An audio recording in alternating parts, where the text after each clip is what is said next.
This is the Say It Can't Gamer, and you are live with the MMA-Holes! Mixed martial a-holes. MMA-Holes, MMA-Holes, MMA-Holes, MMA-Holes, MMA-Holes. You like to be a mixed martial a-hole.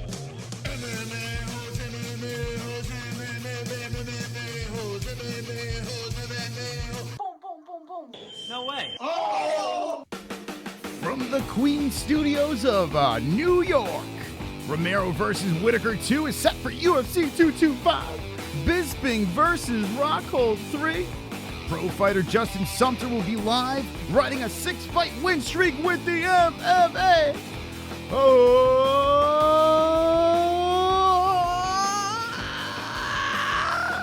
yes! Boom, boom, boom. What's up, motherfuckers, ladies and gentlemen, boys and girls? What's going on at TGIW? We are here. We are live on a Wednesday night. This is our favorite night of the week. Everyone looks forward to Wednesdays when it's Wednesdays with the MMA-Holes, right? The best goddamn show on YouTube because we are wonderful, wonderful. Wonderful. As usual, we have a packed show.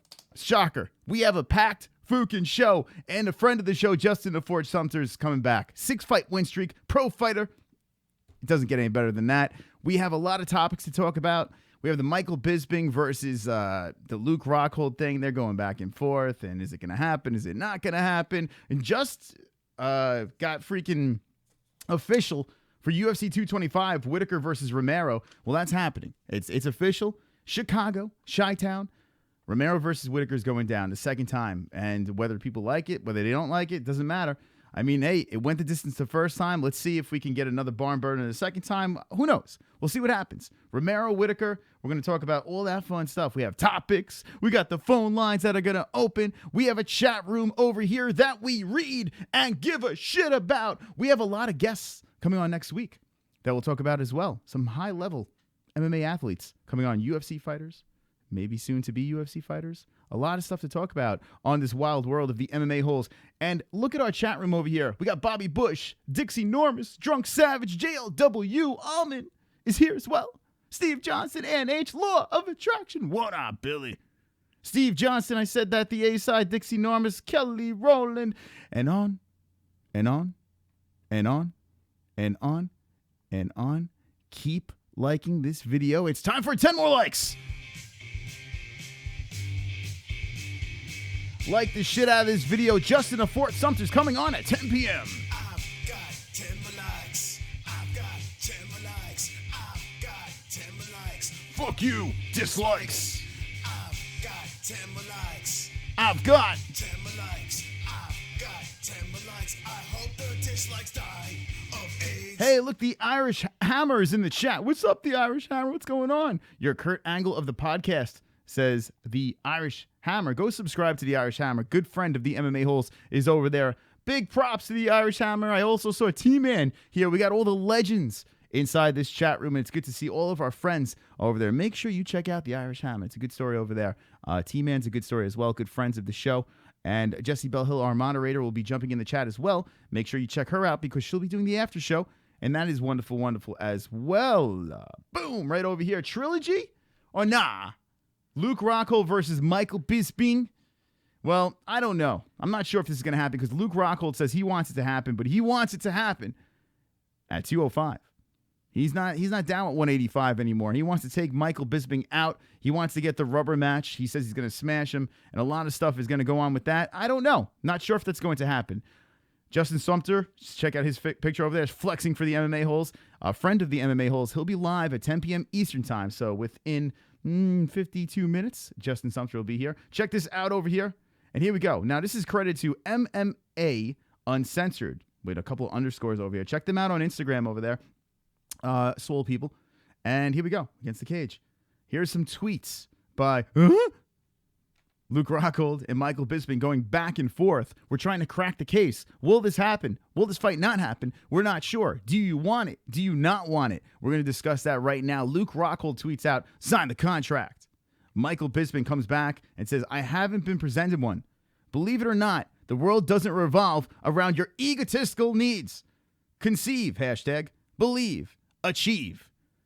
Luke Rockhold follows it up and says, don't lie to the fans, Mike. Interesting. Is there a contract? Isn't there a contract? And then we see another tweet over here from Michael Bisping. It says, please show me a suggested bout date, terms, locations, arena, etc. You can't. You can't. Now, why? Because you're full of shit, dipshit. In fact, scrub out the compensation and show me yours. You simply cannot because it doesn't exist, dummy. So Michael Bisping is saying that Luke Rockhold is full of shit. He's saying he's full of shit. What is going on with Luke Rockhold? What is going on? He don't want to fight at 185 anymore, and he is big for 185, so I get it. Gets knocked out by Yoel Romero, and now Michael Bisping's laughing at him. Gustafsson says he'll welcome him to 205, and it's up to the MMA-Holes to figure this out. I don't know, man. I think Michael Bisping is going to fight an older gentleman, another gentleman at the end of his career, and ride off into the sunset. Why would he even bother fighting Luke Rockhold? And plus, Luke Rockhold... Well, T-Man! T-Man interrupts me! T-Man. Come take them belts off me! Yo, what's up, you crazy bastards? What's So up? I haven't decided yet, but there's 4 weeks until WrestleMania, and I want to see what you guys want to see. If you want to see a WWE plus UFC podcast with me and Chris, give me a hell yeah. Whoa. Now, T-Man wants to know, and go check out T-Man's channel. He's wonderful, wants to know. He's doing WWE. He's doing the WrestleMania with Ronda Rousey and all that shit. Should we do a simulcast? Should we do a simulcast with T-Man? T-Man, friend of the MMA-Holes. His channel's featured. His channel's in our description. He's also in the chat. If you want us to do a simulcast for WWE's WrestleMania, which I cannot stand WrestleMania, so I guess I will be the bad side, talking about how much WWE sucks, laughing until Ronda Rousey comes up, and then laughing even harder. And then T-Man will be the good side, and maybe T-Man can give you the positive side of the WWE, and we can go back and forth. Give me a hell yeah or hell no in the chat right now. 42 likes, 10 more likes. Thank you, T-Man, for the wonderful, wonderful donation. Everyone else can lick my balls. I've got 10 more likes. I've got 10 more likes. I've got 10 more likes. Fuck you. Dislikes. I've got 10 more likes. I've got 10 more likes. I've got 10 more likes. I hope the dislikes die of AIDS. Keep liking the shit out of this just because I said so. We don't even know why. If Ronda Babe is fighting, then hell yes is Kenshiro. Michael Anzalone says a hell yeah, and H. Hell yes is Mystic Mitch. Put a brain under an electron microscope, you'll see, says Steve Johnson. T-Man says hell yeah. Oh, Law of Attraction says T-Man, hell yeah. I hope Bisping gets in there and makes Rockhold retire. Now, that's what I want to see. And I see a lot of hell yes in this chat room over here. Look at this chat room. Lot of fucking hell yes. James M says, I'd listen to your side, Chris, says James M. Now, listen, I know people like the WWE, all right? I did a WWE stream before. I did a WrestleMania stream before earlier on in the channel, and I got wrecked, and I fucking had a dislike party because I can't stand the WWE. But, maybe, because Ronda Rousey's there, maybe I will stream live if we get enough votes for that thing. But I would like to see, as well, these two get back in the cage, and if Michael Bisping could somehow knock out Rockhold again, that would be the funniest fucking shit ever. It would be the funniest shit ever if Michael Bisping can knock out Luke Rockhold again. It's been a roller coaster ride for Luke Rockhold in my fandom. I liked Rockhold in Strikeforce. I thought he was great in Strikeforce. I didn't really hear him behind the scenes. All I saw him was as a fighter, and I was a fan. He came into the UFC. I was pumped. I was stoked. These Strikeforce guys coming into the UFC, killing it. I'm in. I'm involved. I'm invested. And then he gets knocked out by Vitor Belfort. I was like, all right, he's a steroided guy. Maybe he's lucky. And then all of a sudden, we got to hear Rockhold talk, and we're like, oh, fuck. No, hell nah. No way. A little tough to root for this guy. He's making it very difficult for me. And as each fight progressed and as he moved on, and he did take the belt from Weidman, and congratulations for that. Short-lived. But I don't know. I couldn't fucking pull for Rockhold anymore. And then Michael Bisping somehow, on short notice, knocks fucking Rockhold out. How the fuck How does it even happen? How does it even happen? How does Michael Bisping knock out Luke Rockhold? Crazy stuff. Can he do it again if they do fight? Now, I don't think it's going to happen. I honestly don't, especially with Rockhold not wanting to play around at 185 anymore. I think Bisping would only do it if they did it at 185, but I still don't understand why Bisping would even do it. It just doesn't make sense to me. As a retirement fight, it makes zero sense. As a fan, would I like to see it happen and Bisping knock him out? Yeah, but I don't think that's going to happen. If they do fight, if Michael Bisping versus Luke Rockhold number 3 happens, do you, the MMA-Holes, think that Michael Bisping has a chance at beating Rockhold in a third bout? Let me know what a yes or a no in the chat room. I don't know, man. I think Luke Rockhold would win that fight, but I don't think it's going to happen anyway. I can imagine Ronda getting booed off stage, and she will quit and cry that she needs a baby to feed, to feel validated, says James M. Yeah, well, man, Ronda Rousey, now she's play fighting, and I think she's found a home. I really do. Michael Bisping got beat down by GSP and Kelvin. Did he forget? Well, yeah. I mean, listen, Michael Bisping, first of all, shouldn't have never took the Kelvin Gastelum fight. The GSP one was to make some money. Yeah, I don't understand this whole Rockhold thing. Rockhold is trying to sell his ass since his jaw is broken, says Jay Smooth. He is always talking about coming for that ass, says Steve Johnson. Michael Anzalone says yes, he thinks Bisping can win. Bisping legit said, I want to fight Rockhold at 185 just to annoy him. Oh, man. James M., if that's the case, good for Bisping. Make him fucking starve, right? That would be fucking great. That would be amazing. That's the only way I want to see it. Why would you want to see Luke Rockhold at a comfortable 205 against Michael Bisping? Not at 205, says Allman, so I agree. Rockhold and Bisping past their prime, says Henry Ford. Yes, I agree. I concur. Bisping wins, says Mystic Mitch. Bisping KO Rockhold against his Ann H with a smiley face. Lanky Smoothin says Bisping all day. Wow. Now, are you guys fucking around? Are you high? Or do you actually think that Michael Bisping would win the rubber match? I mean, he did win the last one. I think he got a little lucky, to be honest. But maybe, just maybe, Luke Rockhold's chin is done. Maybe it is done. And maybe Michael Bisping can knock him out. But I think the only chance he has is at 185 as well. Not at 205. No, this is Ann H. Jessie's in the chat.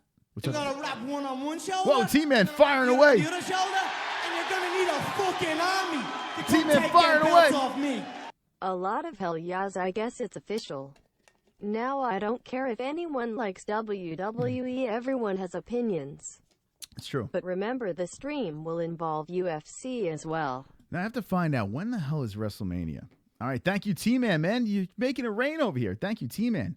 Making it look silly over there with the donations. Thank you. You are wonderful, wonderful, T-Man. Wonderful. You are wonderful, wonderful. Go check out T-Man, the greatest DJ on YouTube. T-Man is the best. He really is. It looks like WrestleMania. Hold on a second. Let me see. When is WrestleMania? I think it's in April. When the fuck is it? T-Man said 4 weeks. Let's see. When the fuck is WrestleMania? Hit me with the date in the chat. I'm not a fucking WrestleMania fan. WrestleMania, was it 34? Is that what it is? I think.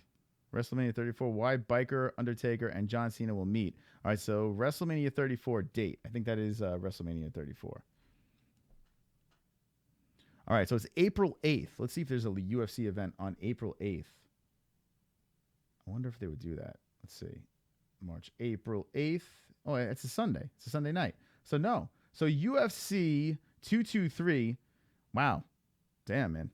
It's an interesting. We'll have to talk about that, T-Man. We'll have to talk about that. It's the day after UFC 223. Interesting stuff. I'll be on T-Man's team, says Mystic Mitch. So Mystic Mitch will be watching the T-Man stream. T-Man is the best DJ on YouTube, says Ann H. That's correct. Honestly, the worst part is that T-Man doesn't capitalize WWE and UFC giving me anxiety attacks, says JLW. It is April 8th. Yeah, that's right. Caden Bates is a WWE fan. Ben Askren would beat Bisping and Rockhold. You know what, Henry Ford? I tell you what. I want to see Ben Askren in the UFC. Am I crazy for not, like, people say he's boring, and I want to see him in the UFC. I don't get it. I don't get it. Thanks, much better than Chris is anyways. He's a casual fan. So there you go. I don't get why he's not in the UFC, and I also don't get why Nick Newell is not in the UFC. Speaking of Nick Newell, looks like we're having him on Monday night on the MMA-Holes. Nick Newell. How about that? How about that? Monday night, Nick Newell on the MMA-Holes. Hit me with the ones in the chat if you're pumped up to see Notorious, not the Notorious Nick Newell come on the MMA-Holes on Monday. I'll show you his DMs. It's very interesting. I'll show you how that went down. But yeah, hit me with the ones if you're pumped up about that. And then on Wednesday, motherfuckers, the Funk Master, Aljamain Sterling, will be live on the MMA-Holes as well. A lot of shit. I also have a special announcement. Can't talk about it. But if you're part of the Discord that the patrons are part of, I did drop it in the Discord. So those people know that little tidbit of information. There is some news, big news for New York. Big news coming up, and big news for the MMA-Holes as well. And only the patrons know. So I can't tell you unless you're a Patreon. All right, Drunk Savage is pumped up for Nick Newell. That's right. Mystic Mitch, Michael Anzalone, James M., Steve Sparks. Devin Clark interview was a pleasant as fuck, says George. How about Devin Clark, man? Devin Clark is awesome. What a cool dude, man. Like, super cool dude. Even someone calls in and drops the N-word. I'm like, damn, there goes that interview. And he was awesome. He rolled with the punches. He took the phone calls. He listened to the donations, the interruptions during the stream. Devin Clark is a goddamn gentleman, and we'll be streaming live for UFC 223. If you missed his interview, you're going to want to run it back. It was the last show. Devin Clark did a great job. It starts off right off the bat. He's fighting on the preliminaries on one of the biggest cards, if not the biggest card of the year, UFC 223 in Brooklyn. MMA-Holes making swole moves. Yeah, I was happy that the Funk Master was down, man. I want to get these New York guys. I mean, Luongo's gym over here with Matt Sarah is literally very close to me. So I'm going to be infiltrating them. Get Ally Akinta. Imagine Ally Akinta on this show. I mean, come on. It's a match made in heaven, for God's sakes. All right. Ben Askren destroyed Douglas Lima. Lima had Roy McDonald limping like a baby deer. That's true, Henry Ford. Listen, I mean, Ben Askren, he don't lose. He doesn't lose. They just have this. Him and Dana White are so butthurt with each other. It's ridiculous. MMA-Holes blowing up with all the fighters coming on since Drunk Savage. That's right. That is awesome, Chris. I'm so pumped for Nick. Yeah, I mean, Nick is hot right now. We've had Nick on before, and Nick is I have a million questions for this guy. When I caught him during the CES event, I didn't get to ask the questions that I wanted. It was kind of rushed. You know, we were horsing around and shit like that. I want to have a sit down, a nice romantic interview with Nick Newell. Nick, if you're watching, you better be ready. You better come with the fire, because Monday I'm going to have a million questions for you. I'll be ripping your clothes apart and having sex with... What the fuck? What the hell's going on here? I don't know. Could you imagine? Yeah. After that, get TJ Dillashaw on, says Henry Ford. Listen, I mean, think about it. We've had John Jones on here briefly, okay? It was a brief appearance. But we're getting ranked fighters on here. I don't push for interviews. Here's the thing. I could get more people on here, but when it comes down to having fighters on, the ratings aren't the same as if I were to sit here and just bullshit with you guys. It's bizarre. It makes no sense. I could catch 1K views on a video with ease, but then when I have a fighter on, it kind of slumps a little bit. I'm not sure why that is. And Kobe from Kobe's Corner is a link in the description. He does a great job with fighter interviews. He has ranked guys on all the time, and the numbers are abysmal. I don't understand. So I don't really hunt down. Oh, Drunk Savage. Yeah, I met Matt Sarah, by the way. He's a very nice guy. Chris Weidman's Gotham magazine shoot. Matt Sarah was there. I have a picture. Actually, if you look on the MMA-Holes living room wall, right? If you look on the wall to the left of Luke Rockhold, or his right, our left, you can look over and you can see me, Matt Sarah, and Jim Norton. It's on a little fucking picture frame over there. But yeah, Matt Sarah's a good dude. But it would be cool to get in with that gym. I don't have many fighters on because the ratings aren't really there, you know? But if the ratings come, the donations are coming in, everyone's pumped up, you know, we can open up the phone lines like we did with Devin Clark. I think it would work. Promote the interviews with fighters more, says James M. You know what it is? I like interviewing the fighters, but it has to be the right fighter. I like the Funk Master. I like Aljamain Sterling. I like his swag. I love that he's from New York. I think he's got a good sense of humor, a good personality for the show. Justin Kish, shit in a cage. Of course she's coming on. Nick Newell has one fucking arm and he's beating people up left and right. He needs to be on the MMA-Holes. Like, that's what I see. You know, like, there's certain things I don't see. Justin Sumter is the first professional MMA fighter that was on the MMA-Holes, and that's why we have him back over and over again. And on a 6-fight win streak, Justin Sumter is killing it, and that's why we're having him back on. But yeah, if you noticed with our fighters that we have on, there needs to be something. We just don't want to have fighters on unless we see something, that's going to be fun to watch. So that's why we're doing that. So yeah, we spoke about Michael Bisping over here versus Luke Rockhold, got our opinions on that. And now it is time for everybody sing. Topics.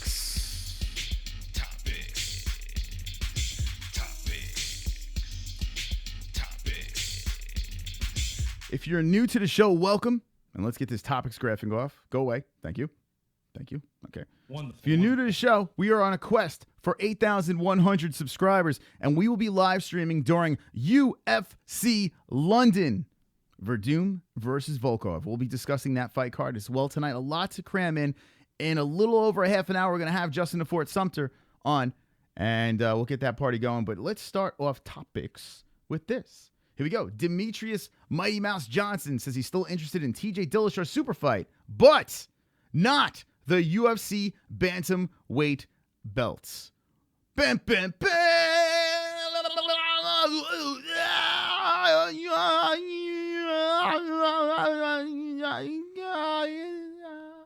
Well, there you go.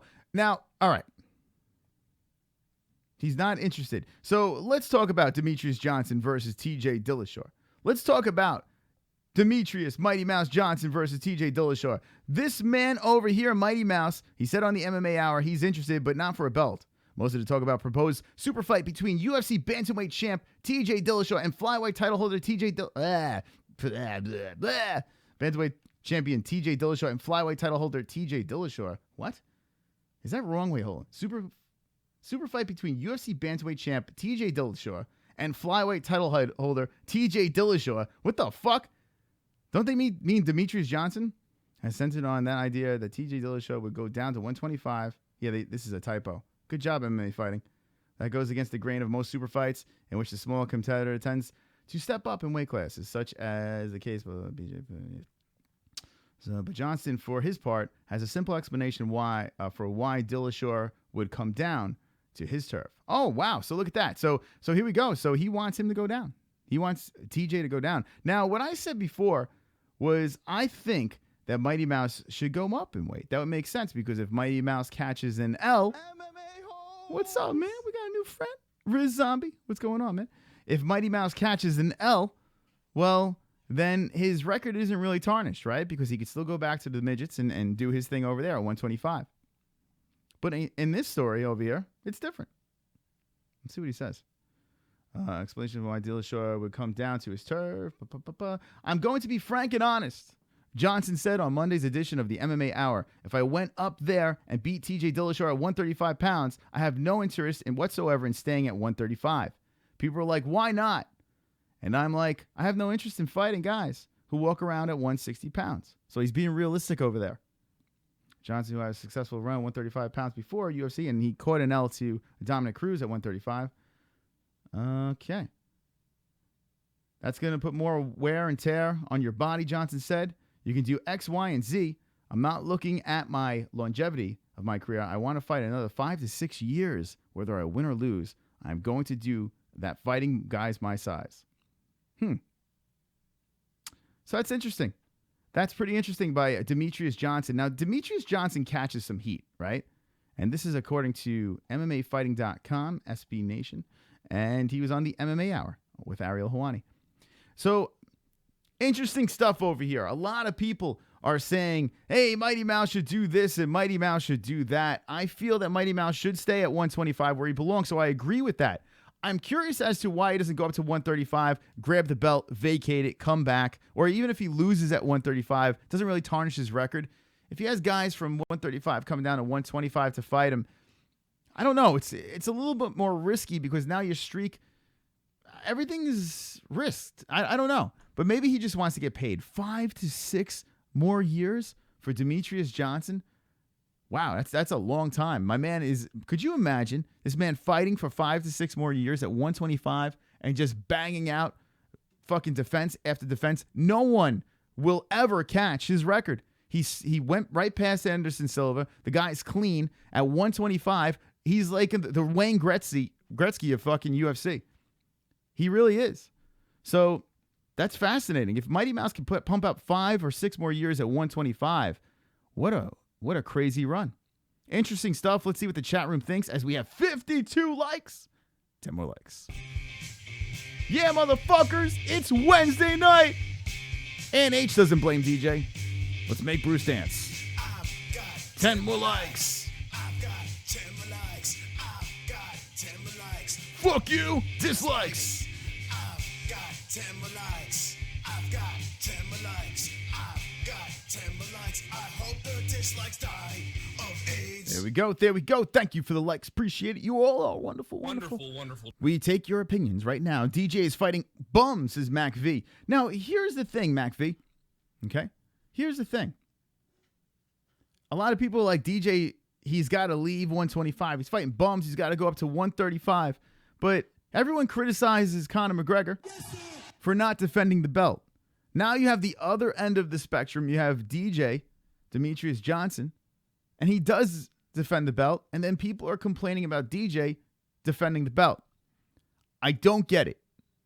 I honestly don't understand. Which way are we going to go? Defend or vacate, or defend, but then go to other weight classes and then vacate or come back? Like, I don't get it. He gets a lot of hell for defending the belts.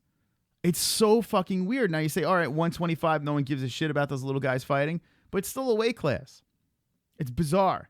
It really is bizarre. Maybe it's not your cup of tea, but he's still defending the belt at his weight class. So it's strange. I kind of like to see him stay hit there at 125. He's a little guy. He's like fucking 3 feet tall, for God's sakes. He's a mouse.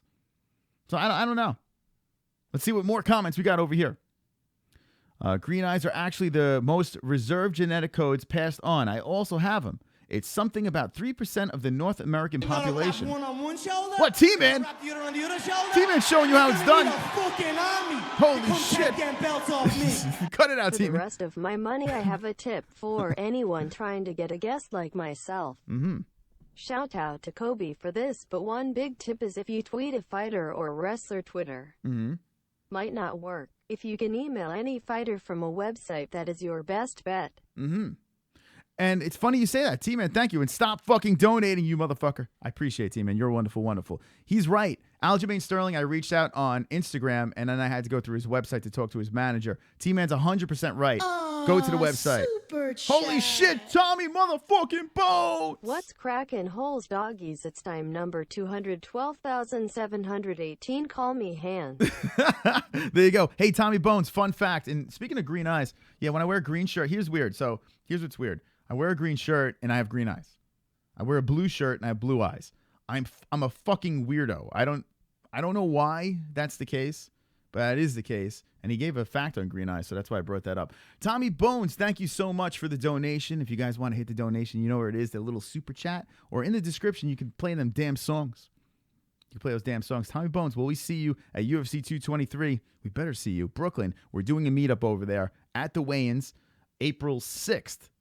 April 6th, the Barclays Center will be outside handing out shirts with the fucking phone filming. By the way, Tommy Bones, I also had the Conor McGregor fiery chicken sandwich. I had the Conor McGregor. So there you go.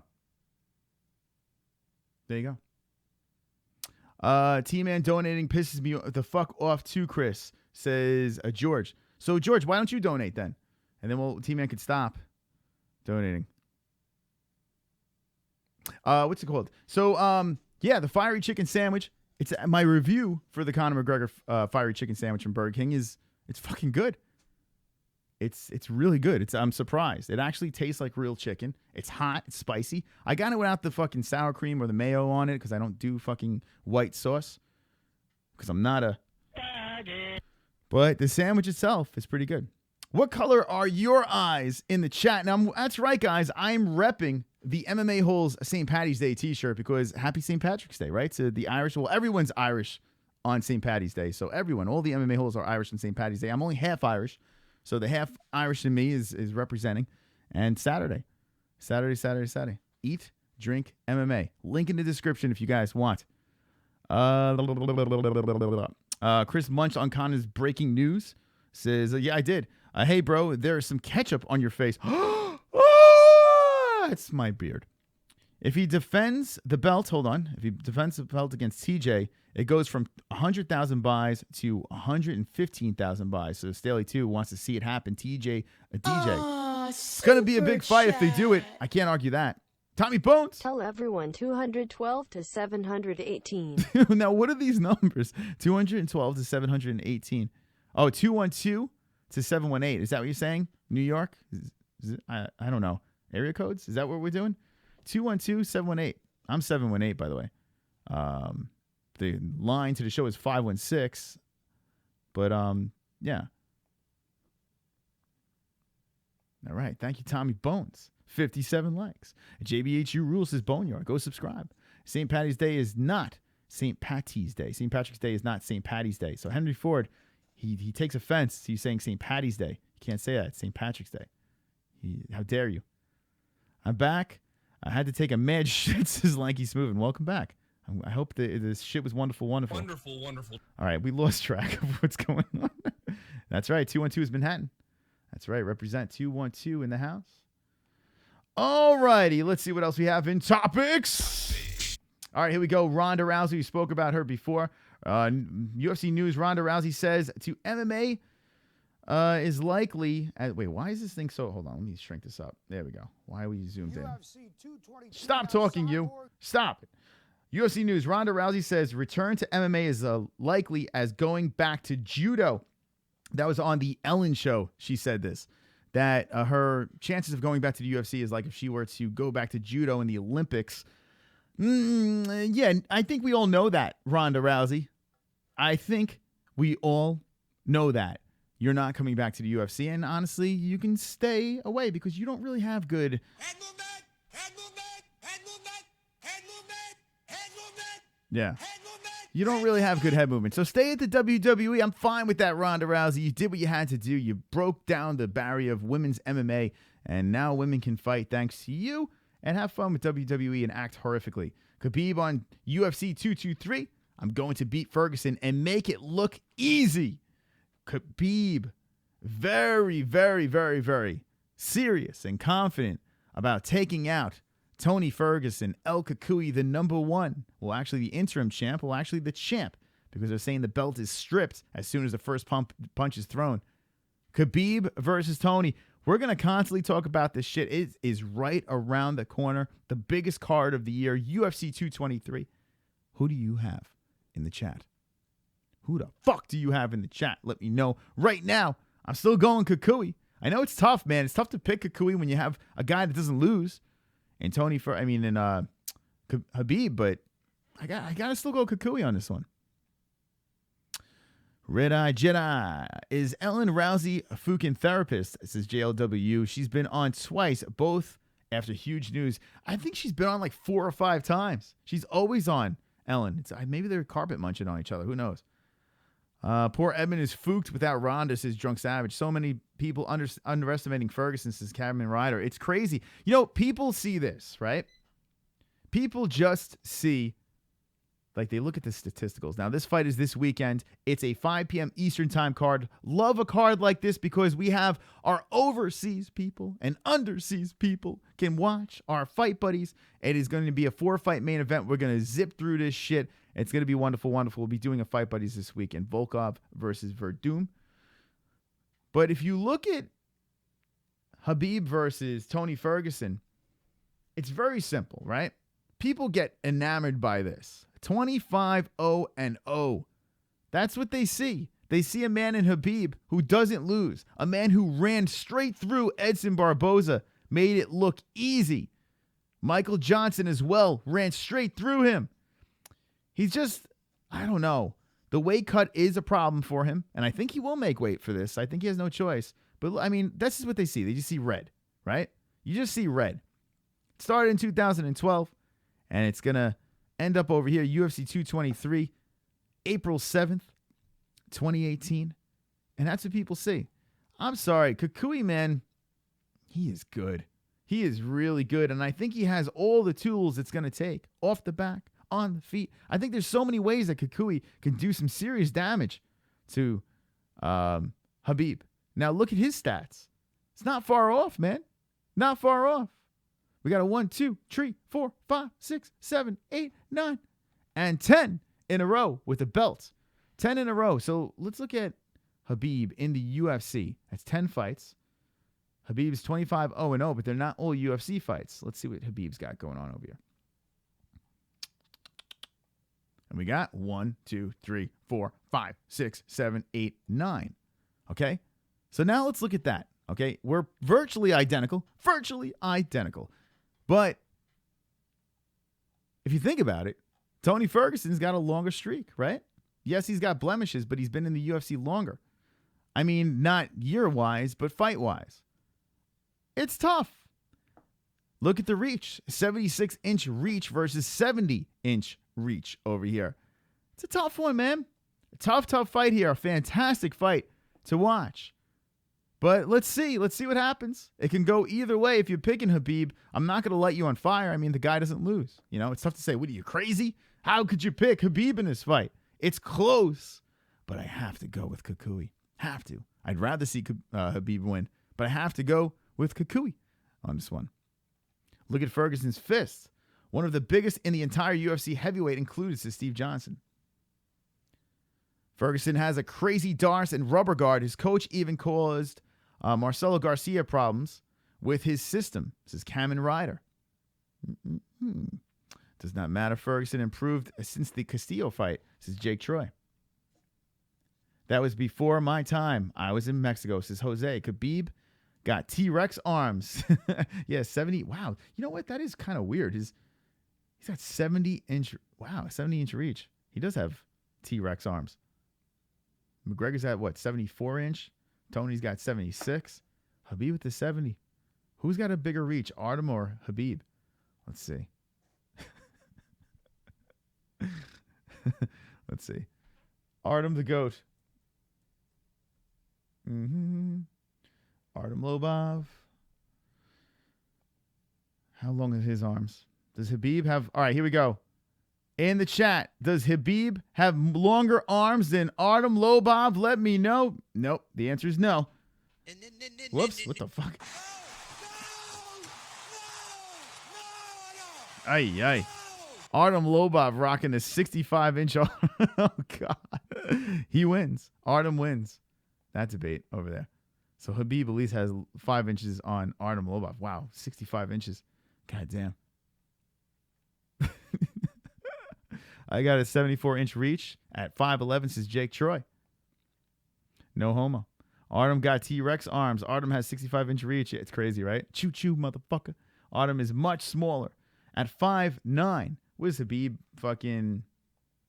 Khabib is what? 5 foot... He's 5'10". What do you mean? He's an inch taller.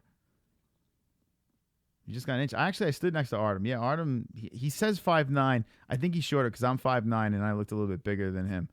I think he's 5'8", to be honest. I don't know. But according to these stats, yeah, Khabib is 5'10", and Artem's 5'9". T-Rex. Mendes has T-Rex arms, too. Mendes is short, though. Little arms, T-Rex. Monkey. Rodrigo experiences I'm secretly racist. Wait. Oh, Jessie's secretly racist. There you go. Hey, Bones. Super chat. Tommy Bones tickling that super chat. Shout out to Ann B. She's also attending this event. Ann B is attending this event. That is wonderful, wonderful. Ann B. Shout out to Ann motherfucking B. Welcome to the event. Wonderful, wonderful. Wonderful, wonderful. All right, Ann B is going to be chilling with us. I have a feeling we're going to have a good turnout. UFC 223 is coming up April 7th, but I'm going to the weigh-ins. I'm going to crash the weigh-ins. I'm going to have the fucking camera up. We're going to give out the shirts.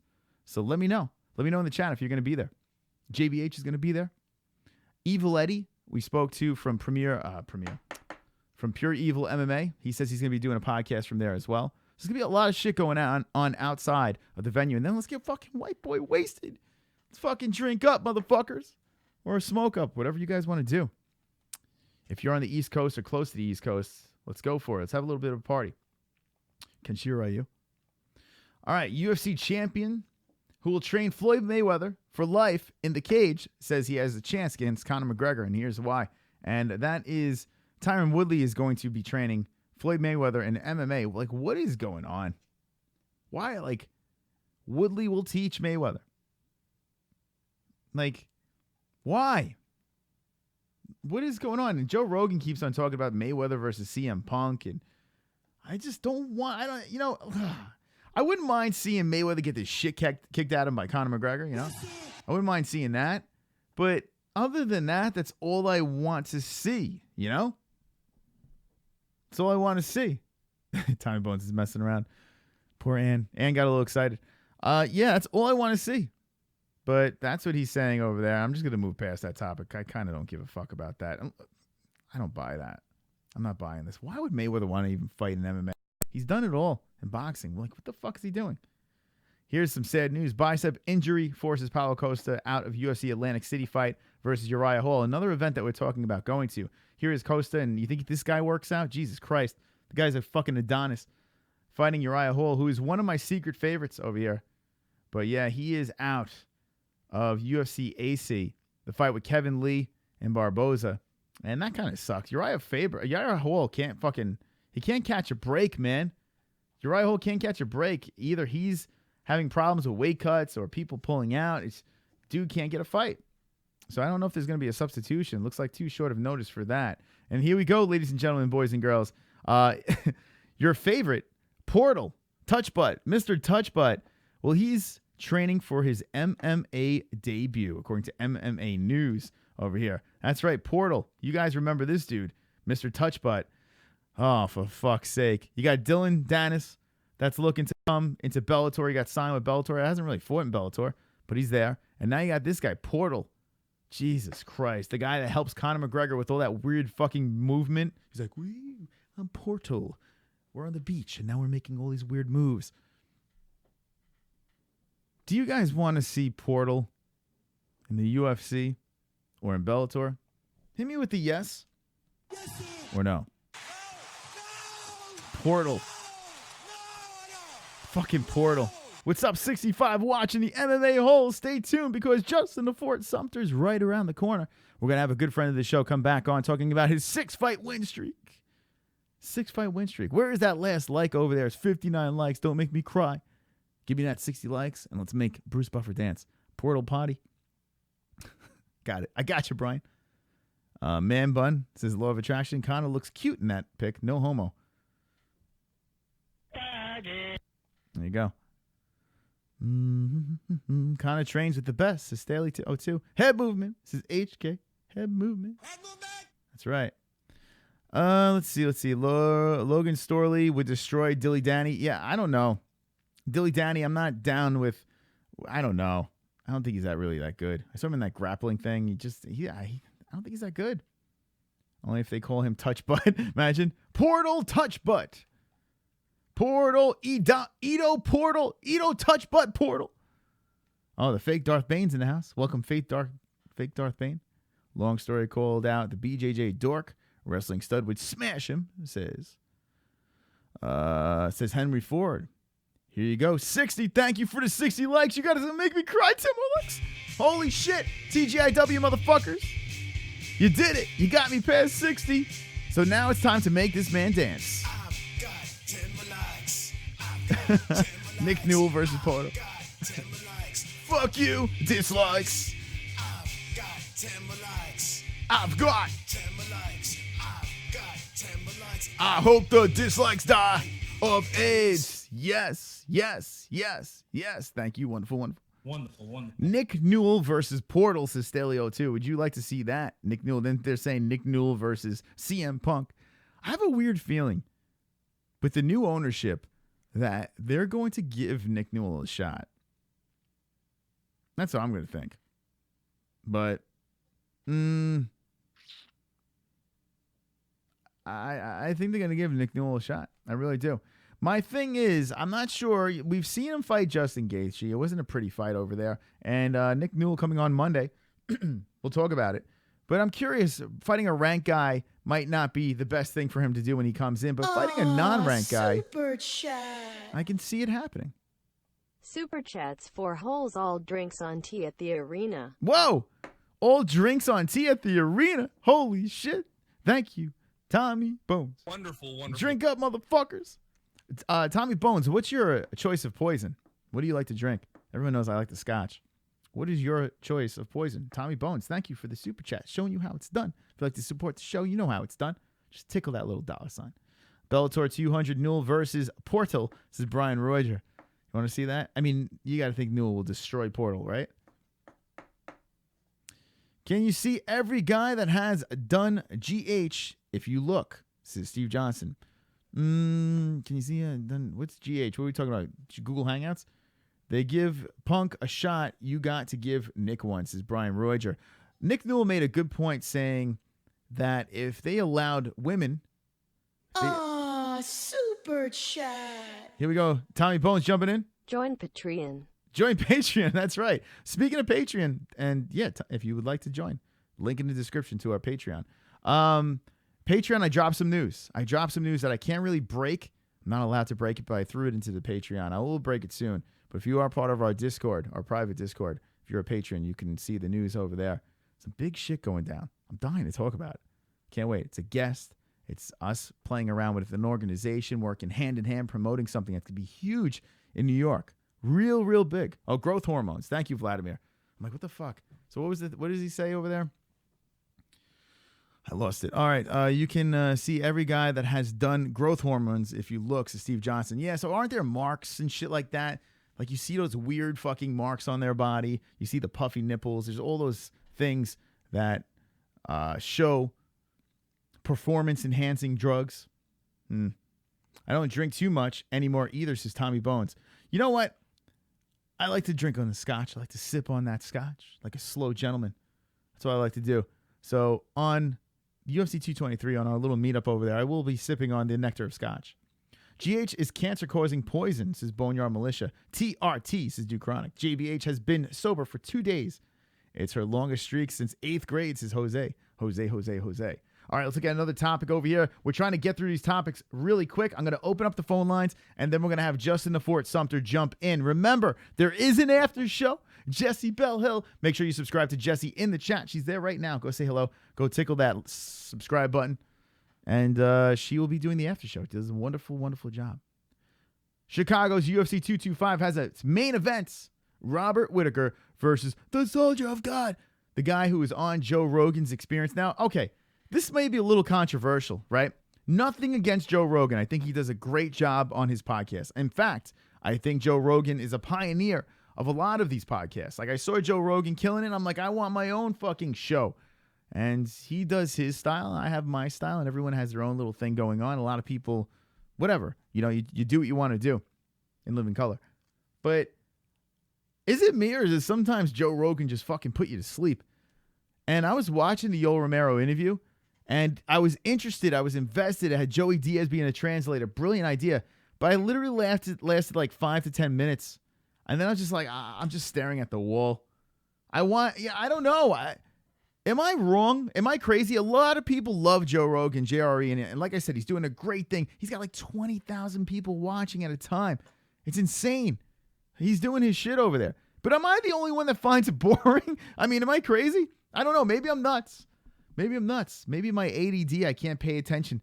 That's why I have so much shit on the screen over here, because I have to look all over the place. But I don't know. I don't get it. Now, Ariel, I don't mind. He rotates the guests. He does interviews. Some are boring, some are good, but he does a good job. I'd rather watch Ariel. I know I might get fucking lit on fire for saying that, but I'd rather watch Ariel.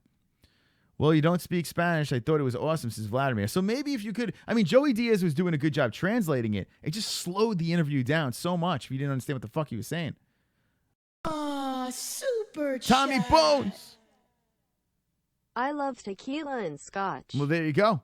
There's Tommy Bones' poisons, tequila and scotch. I have a bad tequila did a terrible number on me. I can't drink it, but I will cheers to you.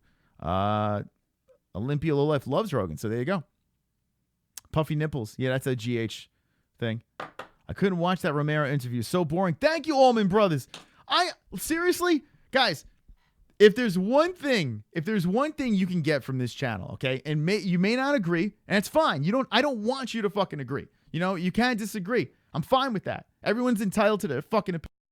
But my opinion is I get bored out of my mind during these Joe Rogan. And he is a smart guy pulling on you. I think he's a brilliant guy. I think what he's done with podcasting is fantastic. He literally fucking lifted it on his shoulders, and a lot of copycats came from it, and he does a great job. I just don't find it entertaining. I guess I'm never getting on the Joe Rogan show. But I don't know. I think he's a great color commentator for the UFC. I think he's fantastic. He's like, oh, and that shit going on there. It's great. Now, if he's doing a stream with what's the kid, the fighter and the kid? What's their names? I forgot his name already. What's the kid? The kid's name, the fighter and the kid. I have no fucking... Oh, Brendan Schaub. He's doing something with those guys. Well, all right. You know, those guys are interesting. They have a nice dynamic between them. But some of the interviews I sit there, I'm like, oh. He had Mel Gibson on one time and some guy that wrote some book. And I literally wanted to off myself. I was like, I want to hear Mel Gibson talking about shooting up steroids during the Expendables. I don't want to fucking hear about this guy talking about Mars or some shit. I don't even know what the hell he's talking about. And it is true, it depends on the guest. Joe Rogan having Diaz there made it all better. Now, Joey Diaz is funny as fuck. I'll give it to him. He's a funny motherfucker, Joey Diaz. Tommy Bones. Super chat. Showing it how it's done. You enjoy drunk NYPD hiding flasks talking over UFC 223. That's right. Let's get those flasks out for UFC 223 and have a little bit of fun. All right, so I have 5 minutes until Justin the Fort Sumter's coming on. Let's open up the phone lines. There is, and I will open it up for Justin as well. Open it up at 516-522-0267. Thank you so much for the donations, guys. You guys are awesome. I do appreciate all the support from the MMA-Holes. You're always contributing and making this thing better and better each and every week. But this weekend over here, we have a fight card, and it's WERDUM versus VOLKOV. As we're waiting for Justin the Fort Sumter to come in, WERDUM versus Alexander Volkov. I feel it's an extremely dangerous fight for Fabricio WERDUM at number 3, taking on at number 8. Credit to WERDUM. He's 40 years old. He don't give a fuck. So it's fun to watch. It's just questionable. It makes you scratch his head if he takes an L. Jose! What's up, Jose? One on one shoulder? Hold on. You on the other shoulder? Hold on. Hold on. Take that belt off me. Hold on. Hold on. 4-pound goat of boring podcasts is Luke Thomas. Vladimir's He has donating. that fake good for TV voice like an eck. Hold on. I think the pound for pound goat of boring podcasts is Luke Thomas. He has the fake good for TV voice like Anik, says Vladimir. So there you go, Vladimir. Thank you for the donation. And Jose, every time you call in, someone donates at the same time, Jose. You bringing in the cash. Fucking A. Luke Thomas, he takes fingers up the ass, dude. I fucking hate that guy. I can't stand him for shit. If you were to get locked in the cage with him, you would fucking murder that dude. He wouldn't last a minute. He's fucking horse shit. He makes my dick soft. That's right. I don't care how big and strong and tall he is. He'd get destroyed. So I wanted to talk today about the fight going down this weekend, man. Let's do it. I think that, as much as I fucking... I got a beef with Fabricio WERDUM. He fucking beat my guy, Cain Velasquez, man. I will never fucking get over that shit, bro. But, man, that son of a bitch goes all the way back to the fucking Pride days. He's a fucking beast, man. You gotta, I mean, that's the thing is that I may have, people that I like more than others, but I'm very fucking honest, man. And Fabricio, he is definitely one of those heavyweights that's headed to the Hall of Fame. He's an all-time great. I like Drago. He fucking looks like a character right out of a Rocky movie, but I think that WERDUM is just going to be too fucking much. WERDUM is tricky to find a way to pull off the submission. I think he'll sub this guy in like the second or the third round. There you go. So you're going WERDUM for the win. Wait, I got a question for the MMA-Holes. How many of y'all think y'all could kick Chris's ass in a cage fight? Not in an evil, malicious way, but just in a fucking friendly 3-round fight. Who thinks they could kick Chris's ass? Please. All right, Jose, thanks for the call. And my vote is everyone can kick my ass. What the fuck? Why do you think I'm sitting behind a microphone? Big pussy. But I'm pretty sure this whole entire chat can destroy me. That's fine. I'm comfortable in my homosexuality. All right. Thank you for the call, Jose. 516-522-0267. We'll take calls up to when Justin the Fort Sumter comes on the show. And speaking of coming, I'm going to be coming this Saturday during UFC Fight Night, WERDUM versus VOLKOV.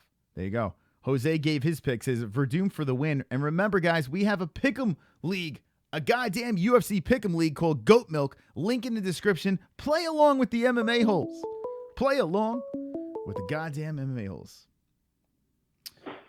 309, you're live with the MMA-Holes. What's your name and what's on your mind? Yeah, don't fucking worry about it, nigger. Okay. One a show. There you go. Thanks for the call. Appreciate it. And lick my fucking balls. Lick my balls. 516-522-02. You know what? Turning off the phone lines because I'm going to make the fucking man dance. That's right. I'm going to make the man dance. Bruce Buffer. 10 more likes. 10 more likes! Let's go, wonderful, wonderful motherfuckers. Thank you for the likes. Let's do it. 10 more likes. I've got 10 more likes. Fuck you, dislikes.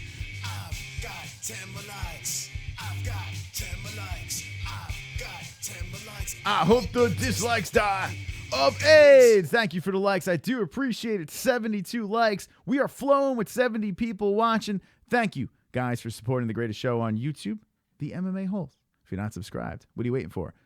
You get to hear the N-word. How much better does it get than that? Yeah. Hey, Christian Beasley, look at that fucking tickle in the super chat. Christian, you're going to make me fucking blush. He's dropping a super chat over here. Look at that, Christian Beasley. Rice plant, rice plant, rice plant, rice plant. Oh my God. I want to see a donation of just straight up rice plants. Thank you, Christian Beasley, for dropping in the rice plants. Appreciate that. Making Conor fly. You are wonderful, wonderful. Yeah, I know, Jay. What the fuck? I mean, what the fuck is going on? I don't know. I mean, I don't give a fuck what anyone says on the show. Doesn't really bother me. But it is weird that we're the only MMA show that people call in and drop N-bombs. Let's take one more call at 516-522-0267. Calling on the lines. And we're going to have our friend of the show, Justin the Fort Sumter, on. Oh, hold on. We got another one. We got another one. Come take them belts off me. Nice to see T-Man calling in. There you go. T-Man called in. All right. Thank you, Vladimir. Thank you, Vlad. Appreciate the donation. You are wonderful, wonderful. Guys are fucking killing it tonight. You guys are killing it with those donations. Thank you so much for supporting the swollenness. Check out our friend Justin the Fort Sumter over here. He is wonderful, wonderful, and he is cornered by Nick Newell. Badass won in the first round. Great stuff. Justin is a fucking beast. 6 fights in a row. Justin Fort Sumter, there he is. Friend of the show. We need to find out what's next for the Fort. And we're going to take another call here at 516-522-0267. Get in on the lines. Remember, guys, we will be doing a fight reaction. If you're not subscribed, subscribe. Hit that bell. Fabricio Verdum versus Alexander Volkov is going down. And we also have a man in Jimmy Manoa, Mr. Knockout versus Jan Blachowicz. Blachowicz, who, this is a big fight. Blachowicz, he fucking choked out our friend Devin Clark. Our friend of the show, Devin Clark. Got a big win over there and now has a huge opportunity at number 11 versus 4. Wow. Big opportunity for Blachowicz over here. Interesting to watch. Very interesting. What else do we have over here?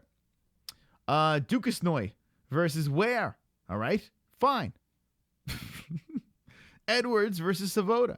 Okay, cool. Listen, it's a fucking fight night. It's in the middle of the day, for God's sakes. Who gives a shit, right? All right. Does T-Man have a caretaker, ass wiper? Anyone know? This is Brian Roger. I think T-Man has a very nice family. Pretty sure. I'm the highway. What's up? Inside info, Nate versus Conor 3 has been signed. Says, I am the highway. I do feel that that's the fight that's going to happen. So you saying that, I do believe it. I do believe that that is the fight. I just see these things. A lot of weird shit. Summertime, we're going to see some weird blockbuster shit. For those of you that think that Conor is not going to fight again, you're wrong. He will fight again. 915, you are live on the MMA Holes. What's your name and what's on your minds? What's happening, Chris? It's your boy, Christian Beasley. Hey, Christian. What's up, man? Hey, brother. Just wanted to get your thoughts on if this WERDUM fight will set him in line for a title shot after Daniel Cormier and Stipe Miocic go at it. Oh, I can't wait for that fight. It's going to be so exciting. Yeah, man. I mean, that's going to be fucking, that's fire. That's straight up fire right there. Now, the more important question is, let's say DC wins. Mm-hmm. If he wins, will he fight a guy like WERDUM? SUPERCHAT. And hold that thought. Tommy Bones jumping in. Who is Justin Sipner, the kid with one arm? No, Justin Sumter. Justin Sumter's not the kid with one arm. That's Nick Newell. Nick Newell is in Sumter's corner. Nick Newell's a badass, and we're going to have him on Monday night. Monday night, Nick will be here. Justin's coming on in a couple of minutes. He trains out of the same gym. We'll discuss that in a second. Thank you, Tommy Bones. Talking about DC and Stipe Miocic. Now, you're saying if DC wins, finish that thought. Will he fight WERDUM, or will he just vacate the title? Because you know Kane is lurking. He's just waiting for the right time to come back. And granted, with all his injuries and all, I would say that's a pretty smart idea. But he's got to make his comeback at some point. He's been out almost 2 years now. So yeah, I don't know, man. It's gonna be interesting. The heavyweight division is definitely in flux right now. Mm-hmm. Yeah. What do you think, man? Do you think DC lets the title go and goes back down to light heavyweight, or does he stick around with the title and fight against like a guy like WERDUM? Christian Beasley? Sticky off his back, because the wrestling game won't necessarily work against WERDUM, because his jiu-jitsu is super slick. I mean, world class. Mm-hmm. So a good point there. All right, thank you for the call, Christian. All right, so here's the thing. First of all, I do feel if DC wins, yes, I feel he will sit there. I don't think he wants to cut anymore. I think he's done. DC's days are numbered, right? So I think DC sits there. DC versus WERDUM is a fascinating fight. Love to see that fight, and I think that fight can happen. Cain Velasquez coming back. He says he's coming back. Prepare for the Cain Velasquez return. I just don't see it. I don't know. I just don't see Cain Velasquez coming back. And even if he does, he's going to float around and fight some of these other dudes. I don't know. I don't see it happening. But ladies and gentlemen, boys and girls, we've got a guest on the MMA Holes. Yes. Oh, yeah. Here we go. You may recognize this face over here. A friendly face. A dangerous face. Justin the Fort Sumter. Welcome to the show. All right, Justin Sumter. We played the song. Hey, how you doing? Hey, man. What's going on, Justin? Good to see you, man. You're looking good. You're looking all dapper. And did you hit the gym today? Yeah, I did. It's just my work clothes. I went straight to the gym after work. So there you go. Now, the gym that we're talking about is this FAA. This is Cashmere. It is cashmere. It looks. I could touch it. I'm just gonna touch it right now. Look at that. I'm tickling you. Cashmere. It looks good, Justin. Looking great. Now, Justin, you have to be high right now. You have to be high on life. I'm extremely high. I just took a big hit. I'm like really high right now. You got a big spliff going. Hey, why not? Have they drug tested you for any of these promotions? Do they do any of that stuff with like marijuana? Nah, they don't. Oh fuck. So blaze up, right? I really don't have to worry about it, because I don't take anything. So only thing I usually do is just I'm high off life. Yeah. So if they hit me for that, then I'm pretty screwed. But Well, that would be a problem. Imagine you tested positive for being in a really good mood. You're done. Okay, so there are a lot of questions here. Every time you come on, I think we're 1,000 higher. So there's more people over here. So we always have to kind of take a step back, reintroduce yourself to the new people. There are still older people in here. And Jay Smooth says Fort time. Hey, give me 1 second. Yeah. I got to get some batteries for my keyboard so I can log onto YouTube so I can see the chat as well. Oh, man, you sure you want to do that? All right. Ladies and gentlemen, we're going to wait.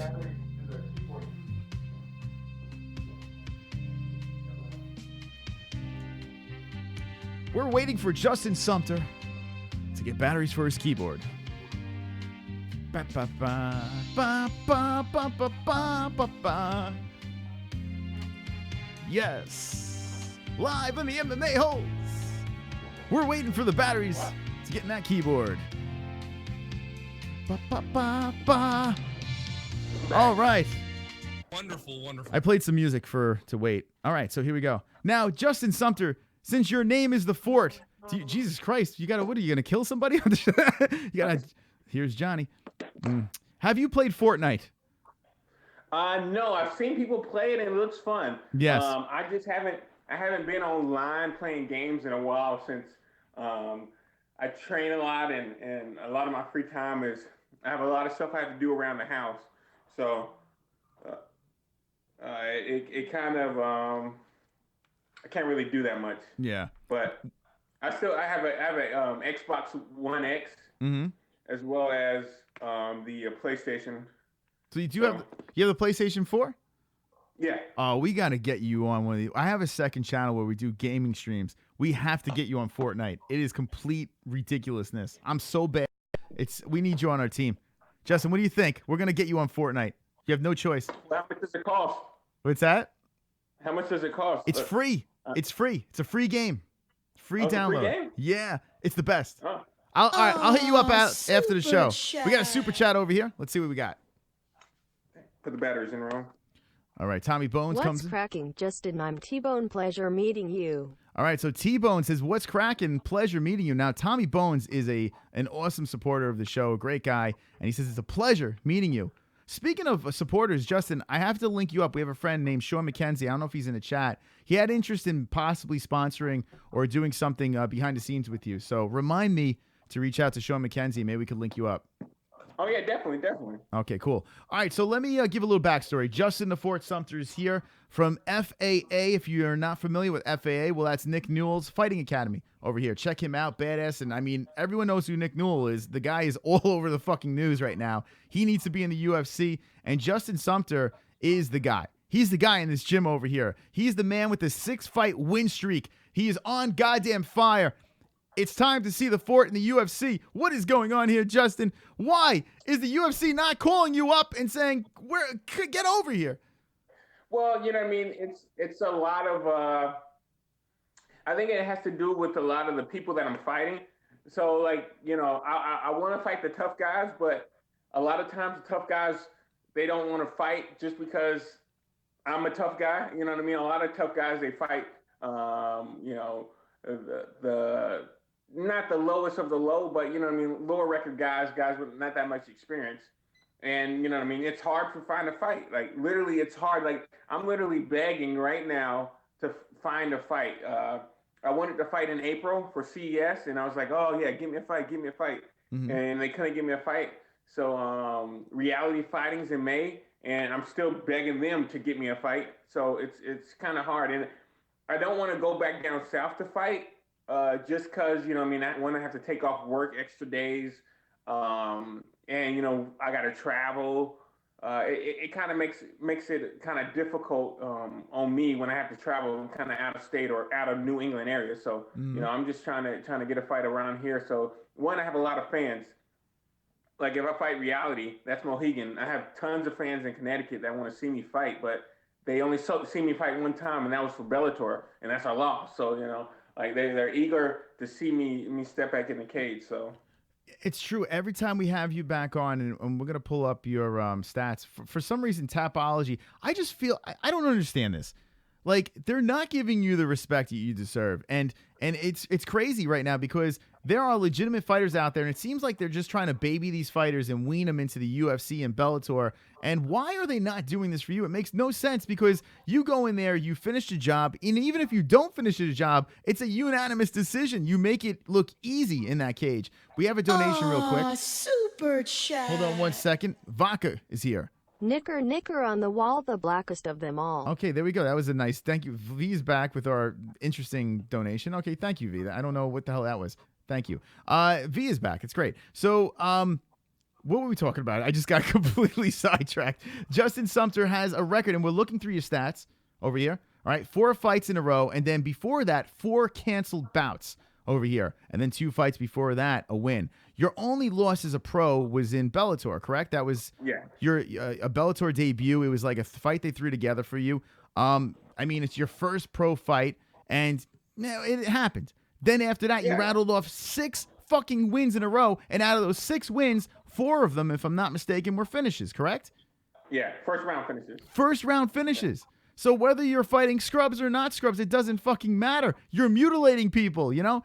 I don't understand how they don't do this. Oh, man. Christian Beasley jumping in with the super chat. They ducking the homie Sumter biceps cool. They are. They're ducking you. It gets me mad. It gets me fucking mad. Now, I think Justin Sumter should be mad right now. We should fire up Justin Sumter. How can we do this? We need to start something here. We need to start a fucking push to the UFC. There is a fighter that I did see that you had a little beef back and forth with not too long ago on Twitter. I can't remember his fucking name, but maybe we should start this beef up again. I remember you were calling someone out, and he was going back and forth. Maybe you could refresh my memory on this one. Who is that beef? Let me see. That's probably Eric Anders. You know what I mean? I called him out, but you know, it is what it is. Like he's on his rise right now. So you know, what I mean, once I get in that position to kind of you know, like we're in the same lane, then you know, it's kind of I'm ready for it. But you know, it is what it is. If I can get the fight right now, I'll get the fight right now. But I just want to fight. That's it. I just want to fight. That's the bottom line. That's the thing. I don't blame you. I mean, you're just killing people. Now, this last fight, I didn't get a chance to see this. It was a unanimous decision, and you fought Roger Carroll, who actually is like a legend, this dude. This guy's great. What do they call him, the Leprechaun or some shit like that? Yeah, the Leprechaun, yeah. He's been around for a minute. Now, how is it fighting this guy over here, Roger Carroll? You did win by a unanimous decision. You had a little traveling to get over there. Can you give us a quick recap of how that fight went down? You know, I mean, I had in my head that, you know, I mean, I was going to keep it standing and you know, just kind of keep my distance. But, you know, Roger being the veteran that he is, he just, you know, made me fight his fight. Like I tried everything to keep it standing, but, you know, him being the veteran, you know, I mean, he did stuff that, you know, I mean, I wasn't aware of that, you know, I mean, I didn't think he was going to do. It was a little bit stronger than I thought it was going to be. One good thing out of it is I definitely showed my grappling pedigree because he's a top-notch black belt, definitely a black belt in MMA. And, you know, I was able to hold my own and I held a lot of dominant positions in the grappling exchanges. So, but, you know, I mean, there were some times where he had me and I was kind of in a bad situation, but I managed to get out and get in a better dominant position. Yeah, and now we're talking live with Justin Sumter. You may have seen him before. He's been on the show. This is like 6th or 7th time. Most appearances, we need to get you a nice little jacket or something like that, or a blazer or something. A varsity jacket. Yeah. Varsity jacket. That's right. Goddamn legend over here of the MMA-Holes. I feel big things, and I mean, we keep on, every time we speak to you, it's always like we're one fight away, we're one fight away, we're one fight away. But if people are afraid to fight you, how is this going to happen? So I think the only way it can happen is social media, right? I think that's the only way. You know, the buzz, the bigger the buzz is, you know what I mean, it gets people's attention. You know, like my coach, Nick Newell, like he had an awesome fight last weekend. And, you know, good thing about it, there wasn't anything in the MMA world going on that weekend. And so, you know what I mean? Like, and his, you know, his statement about, you know, well, why isn't he in the UFC? Why hasn't, you know, they put him in there has taken fire. And, you know, I think I don't think he deserves be in the UFC. I think he earned a shot to be in the UFC. So I think people should definitely give him a chance and, you know, give me a chance to fight, you know? Yeah, well, absolutely. Now, Nick Newell, okay, so this fight was amazing. It was fantastic. He went in there, did quick work, first round, made it look easy in there. I mean, what a comeback for Nick Newell. When you were training with Nick, did you see that fire in his eyes? Do you see a Nick Newell right now that's better than he's ever been? Yeah, you know what I mean? And that's why I like training with him. It's, you know, like, because he's been to the top, and he's still at the top. And just having that charisma, that passion, that drive, and that dedication, that kind of motivates me because I'm all about, you know, working hard, doing my best. And when I see him working hard, I just work even harder than I have before. And we just keep moving up. So. There you go. We have a super chat jumping in over here. I never saw you as our goal UFC. Are you just okay fighting? So Tommy Bone says, I never saw you as your goal UFC or just okay fighting. And we were just speaking about this. Thank you, Tommy. Appreciate it. Yeah, of course the goal is the UFC, right? Now, you did fight in Bellator. It was your first pro fight. But now, I mean, you're on a tear. You're on a 6-fight win streak. Like we said, 4 of them first-round finishes. Of course, I'm telling you right now, I've stood next to you. You're a big boy. At where you are and where you can fight, you can do some serious damage in the UFC. I really do believe this. And the problem, and what I've noticed is, you see it with the local fight promotions.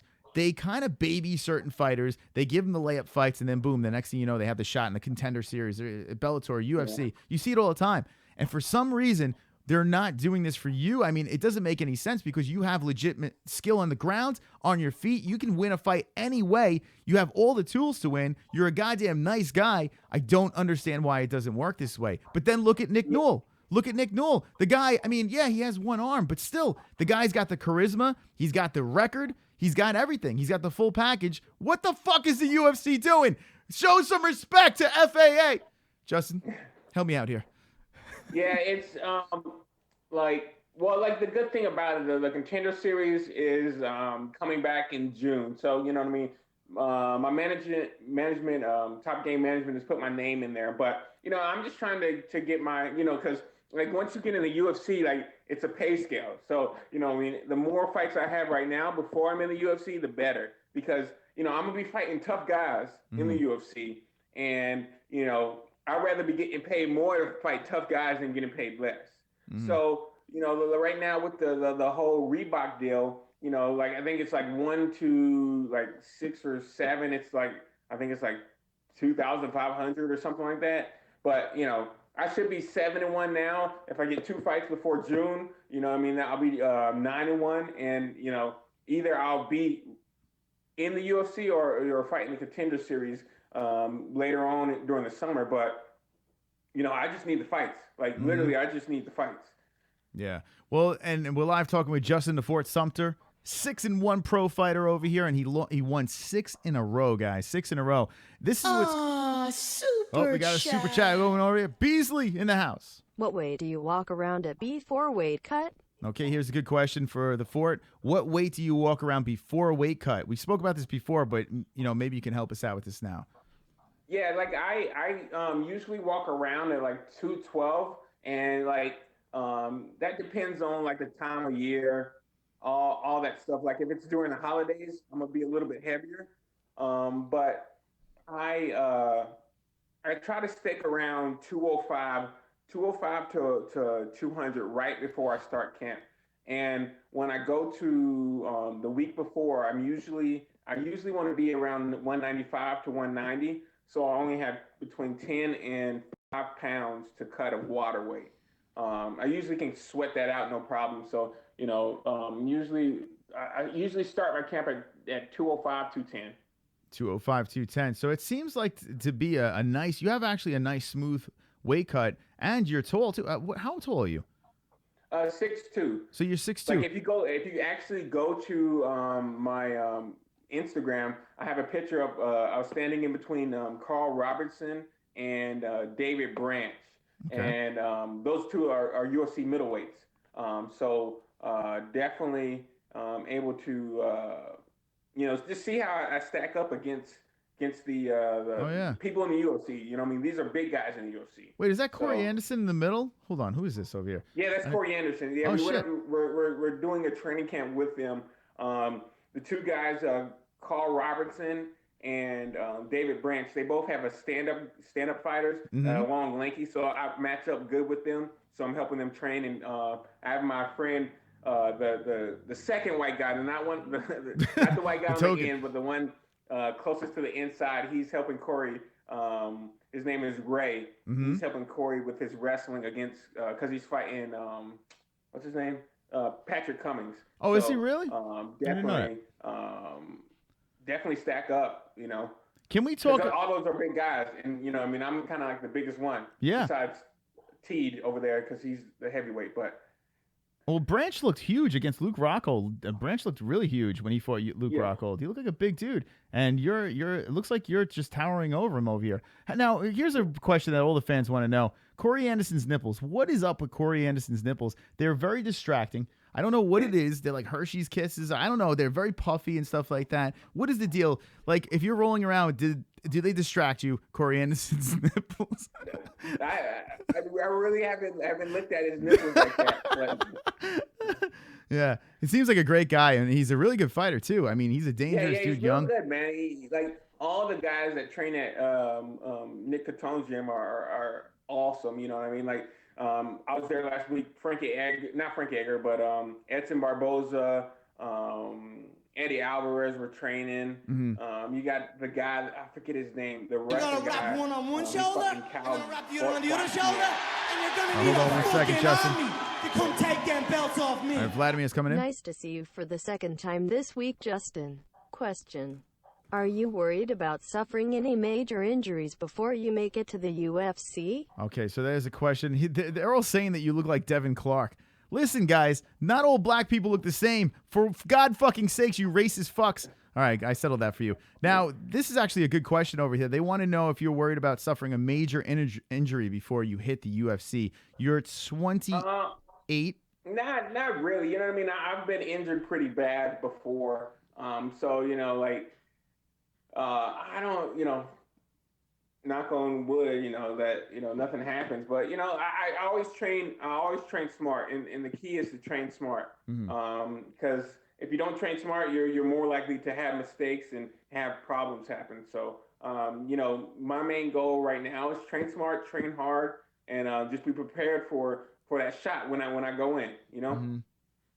We're live with Justin the Fort Sumter, and yeah, check out his Instagram over here. You got a lot of cool stuff going on. Here it is, Fort Sumter MMA, rising up the rankings over here. He needs a fight in the UFC. It's ridiculous, and look at the killers that he's training with over here. I mean, you have Nick Newell in your corner. You have a lot of fucking crazy potential. You're ready to go. At 28 years old, I mean, you're right there, right? You have to think, do you feel that you're in your prime right now, or do you feel that you can even grow more as a fighter? Yeah, I think, you know what I mean, my mindset is, you know what I mean, I am trying to be the best. So right now, I'm the best I can be, and tomorrow I'm going to be even better, and the day after that, I'm going to be even better than that. So, you know what I mean, I think there's no ceiling on how good I can get. There's a lot of stuff I still need to work on, especially with my body. I feel, you know, not to do a Usman thing and, you know, I'm only fighting 30%, but, you know, I feel like I'm not even using the full potential of my body. And, you know, this coming, you know, few months, I'm really going to focus on, you know, getting to a chiropractor, going to a massage therapist, working with physical therapists just to open up my body and you know, open the potential that I know I have. I just need help getting there, you know? Now, Justin, what is the next? I think you did say that you had something planned in the future. You have something coming up. Is there something go yet, or are we still waiting to see what the next fight is? We're still in La La Land. You know, like I'm begging reality fighting.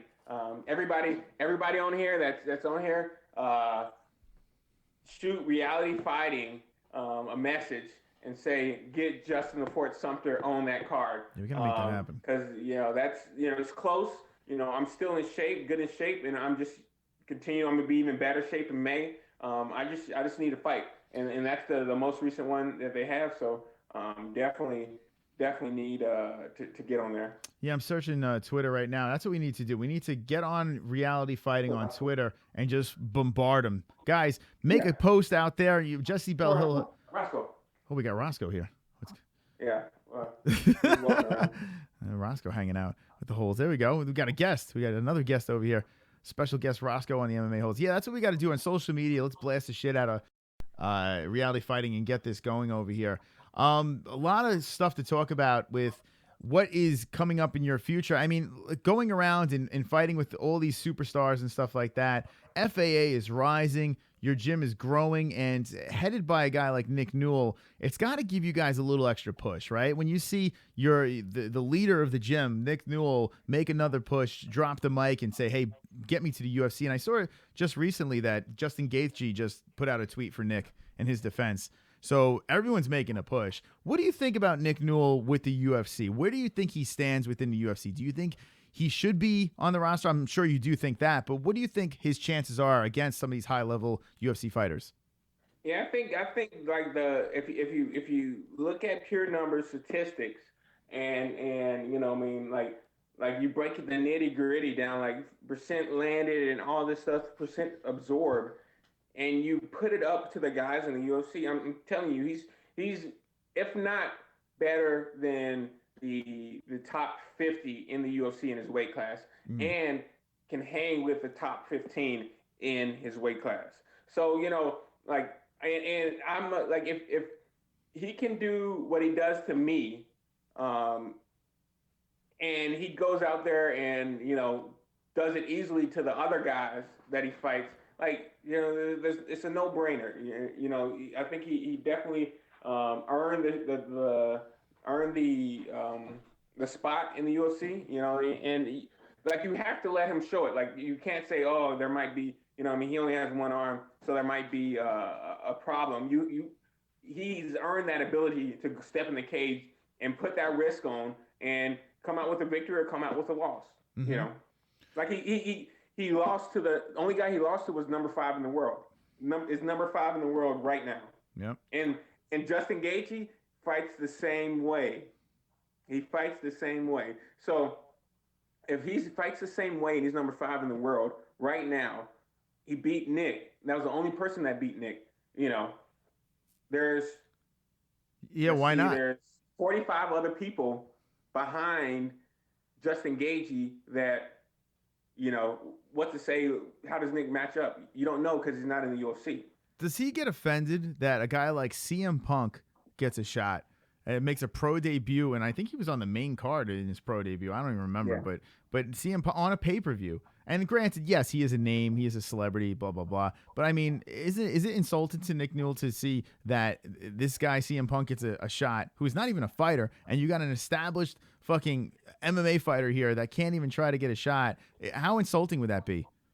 Well, you know what I mean? It's Nick says, you know what I mean, like the world's not fair. So, you know what I mean? That's no sweat off his back. He's just going to continue doing what he's doing.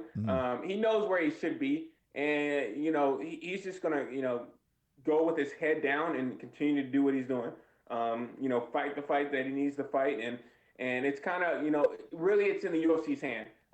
You know, there's a lot of publicity about, you know, getting him in the UFC, but ultimately it's a business. You know what I mean? You can't really tell a business, hey, you have to do this, you know. But, you know, I think he definitely earned this shot in the UFC, and it's just up to the UFC to recognize his ability and recognize that he has the pedigree, has the skill to hold his own in the UFC. There you go. We're live with Justin DeFort, Sumter, fighting out of FAA, 6 wins in a row, pro fighter extraordinaire, and let's get this guy to the UFC. Now, what I want to do here is I want to get your thoughts on a couple of the upcoming fights, because I know you do watch the fights. I do see that you guys from the gym, when there's pay-per-views and these fights, you guys get together and you go to the bar, right? You all get together, gather around, and watch these fights as like kind of like a family gathering. Is this something for every event?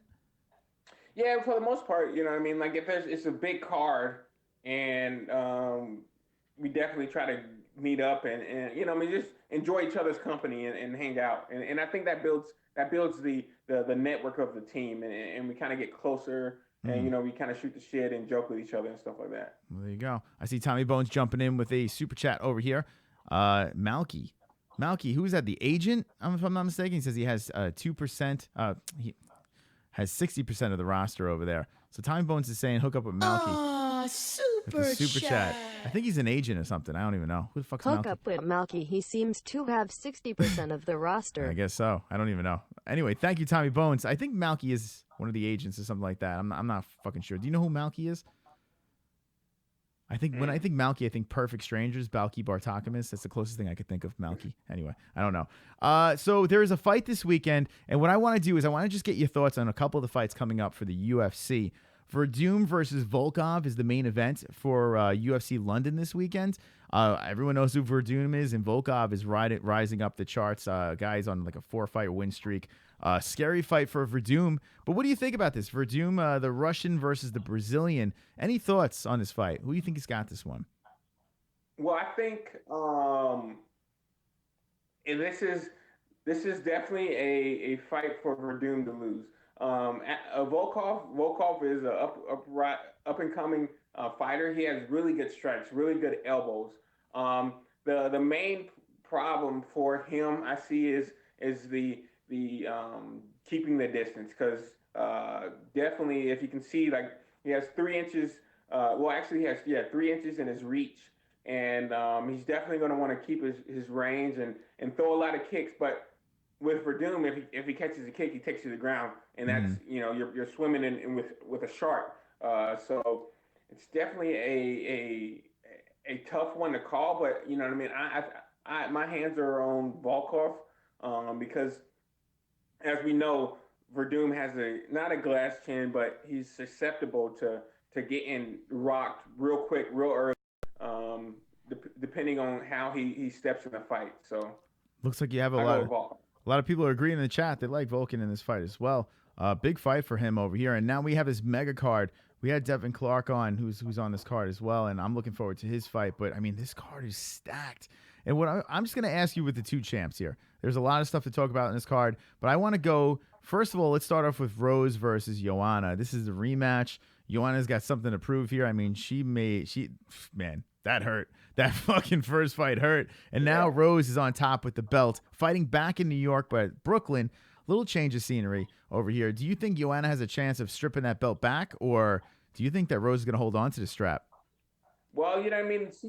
She definitely has the ability to come and get the victory. Now what's going to dictate this is how Rose steps back in there. You know what I mean? If Rose steps back in there the same way she came as the last fight, hey, you know what I mean? It might be the same outcome, or Joanna might come in there, do some different stuff, and try to edge it out.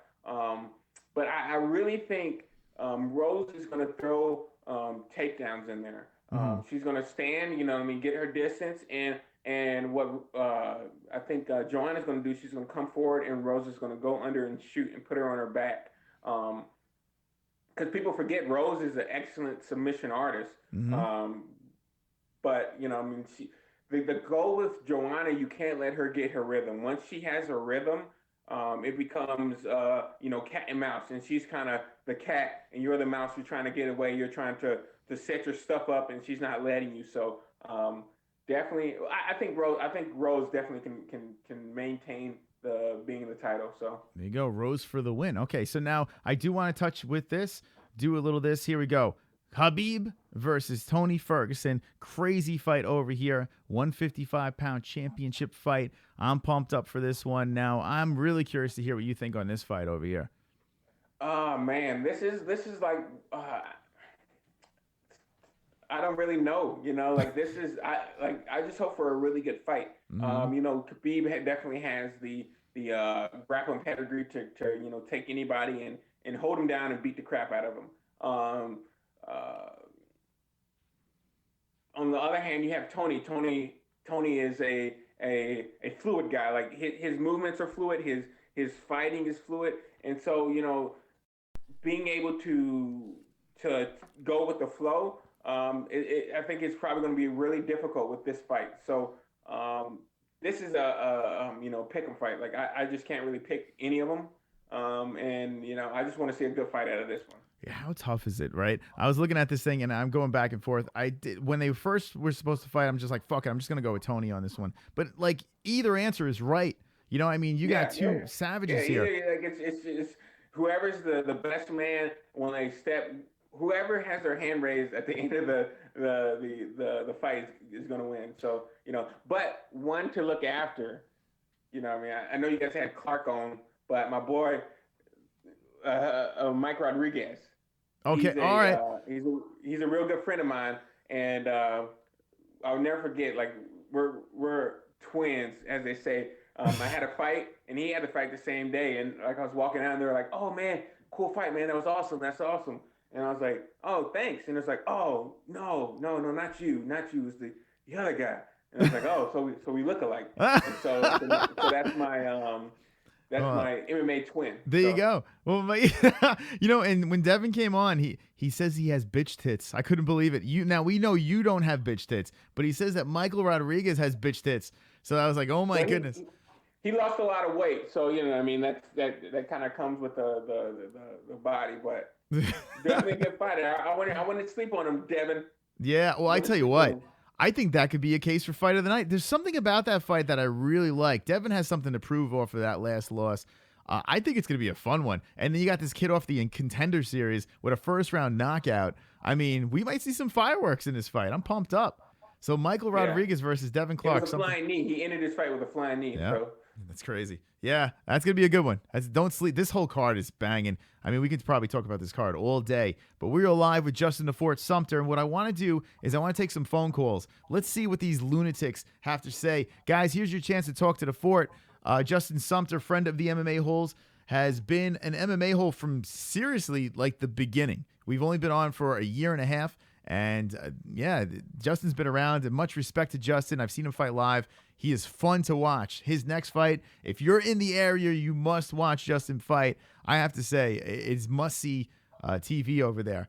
Okay, let's open up these phone lines at 516-5220-267. We're going to take a couple of calls and then wind it down to Jessie Bell Hill's show, the after show. Let's get it going. Let's get it popping. There he goes. All right, here we go. Right off the bat, Jose. All right, Jose, welcome to the show. Back again. Justin the Fort Sumter's here, and what would you like to say? Hey, Justin, what's going on, man? I just want to give you a shout-out. I think any man that fights in the cage for a living is a fucking savage. So I want to know what is his opinion on the whole Conor McGregor effect on the sport of MMA? It seems like ever since Conor stepped in and he made all this fucking money through kind of putting on a show and being a showman, it kind of took a little bit away from the sport and the rankings, and it made it a little bit kind of like WWE. Does he like the fact that he really has to kind of talk shit and put on a show to promote his name and his brand? Or does he wish that he could just go in there and fight and just let his fighting do the talking? All right, good question, Jose. Yeah, you know what I mean? Like the it's exactly what the last thing you said. I believe, and I take martial arts, I take fighting as something that is respectful, and you got to show honor about it. All this talking crap, all this, showboating, it's not really meant for this sport. And you kind of get that where, there's guys that want to do that. There's guys that want to kind of say what they would have to say, and they're like, puff their chest up. I'm not all about that. I'm all about going in there, showing what I trained to do, and coming out with my hand raised. And that's all you can do, I think Conor McGregor, he put a lot of eyes on the sport. But putting a lot of eyes on the sport of, with that kind of mentality, I don't want to say condescends the aspect of fighting, you know what I mean? But it kind of puts a bad taste in my mouth personally. Some other people might see differently, but when you have people like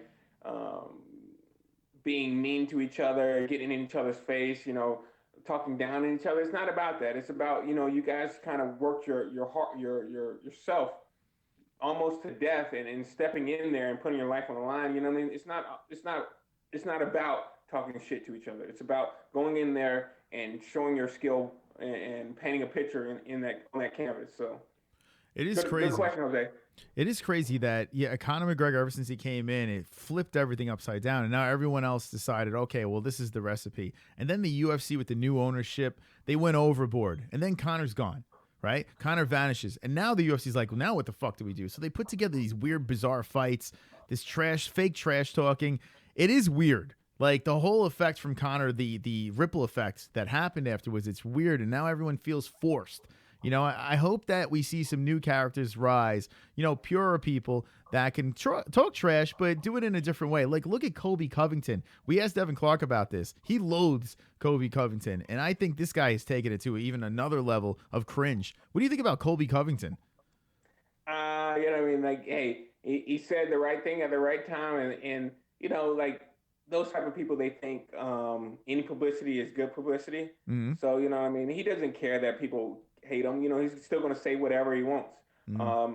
And, you know, that's what drives people to want to look and see what he's going to say next. You know, what is this crazy guy going to say next?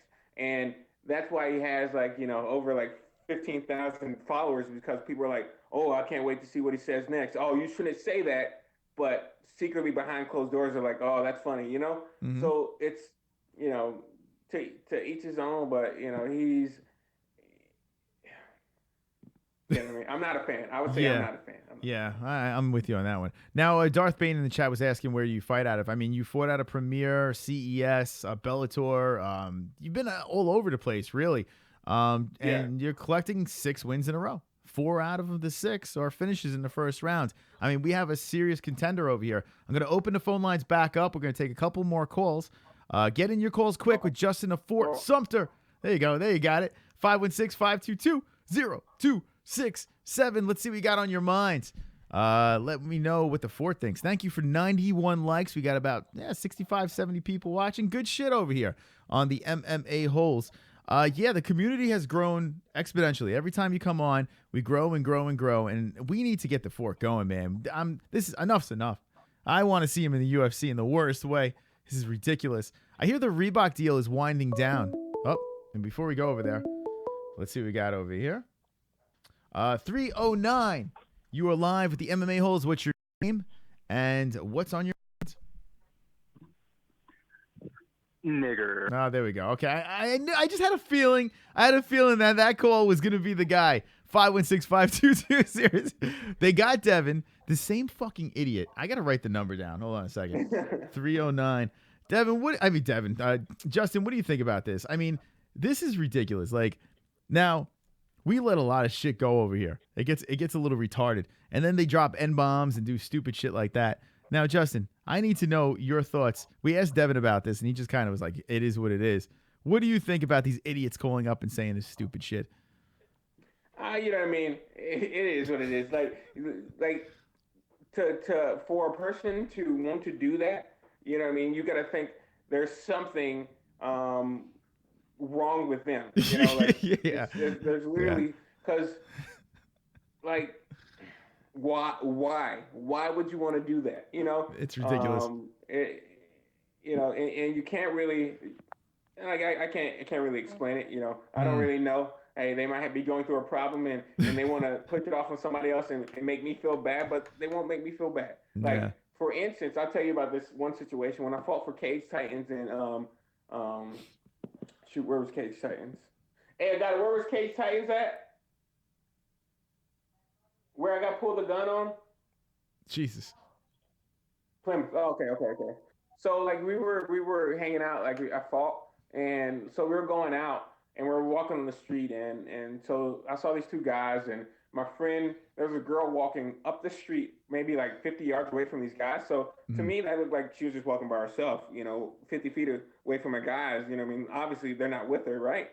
So my friend started talking to her, and then I noticed, they're with those 2 guys. And so the guys come up, and they're talking, and then there's one of the guys is standing there in the corner with his fist balled up, and I'm like, man, please get your friend. We don't want any trouble. We just go, you know, no problem.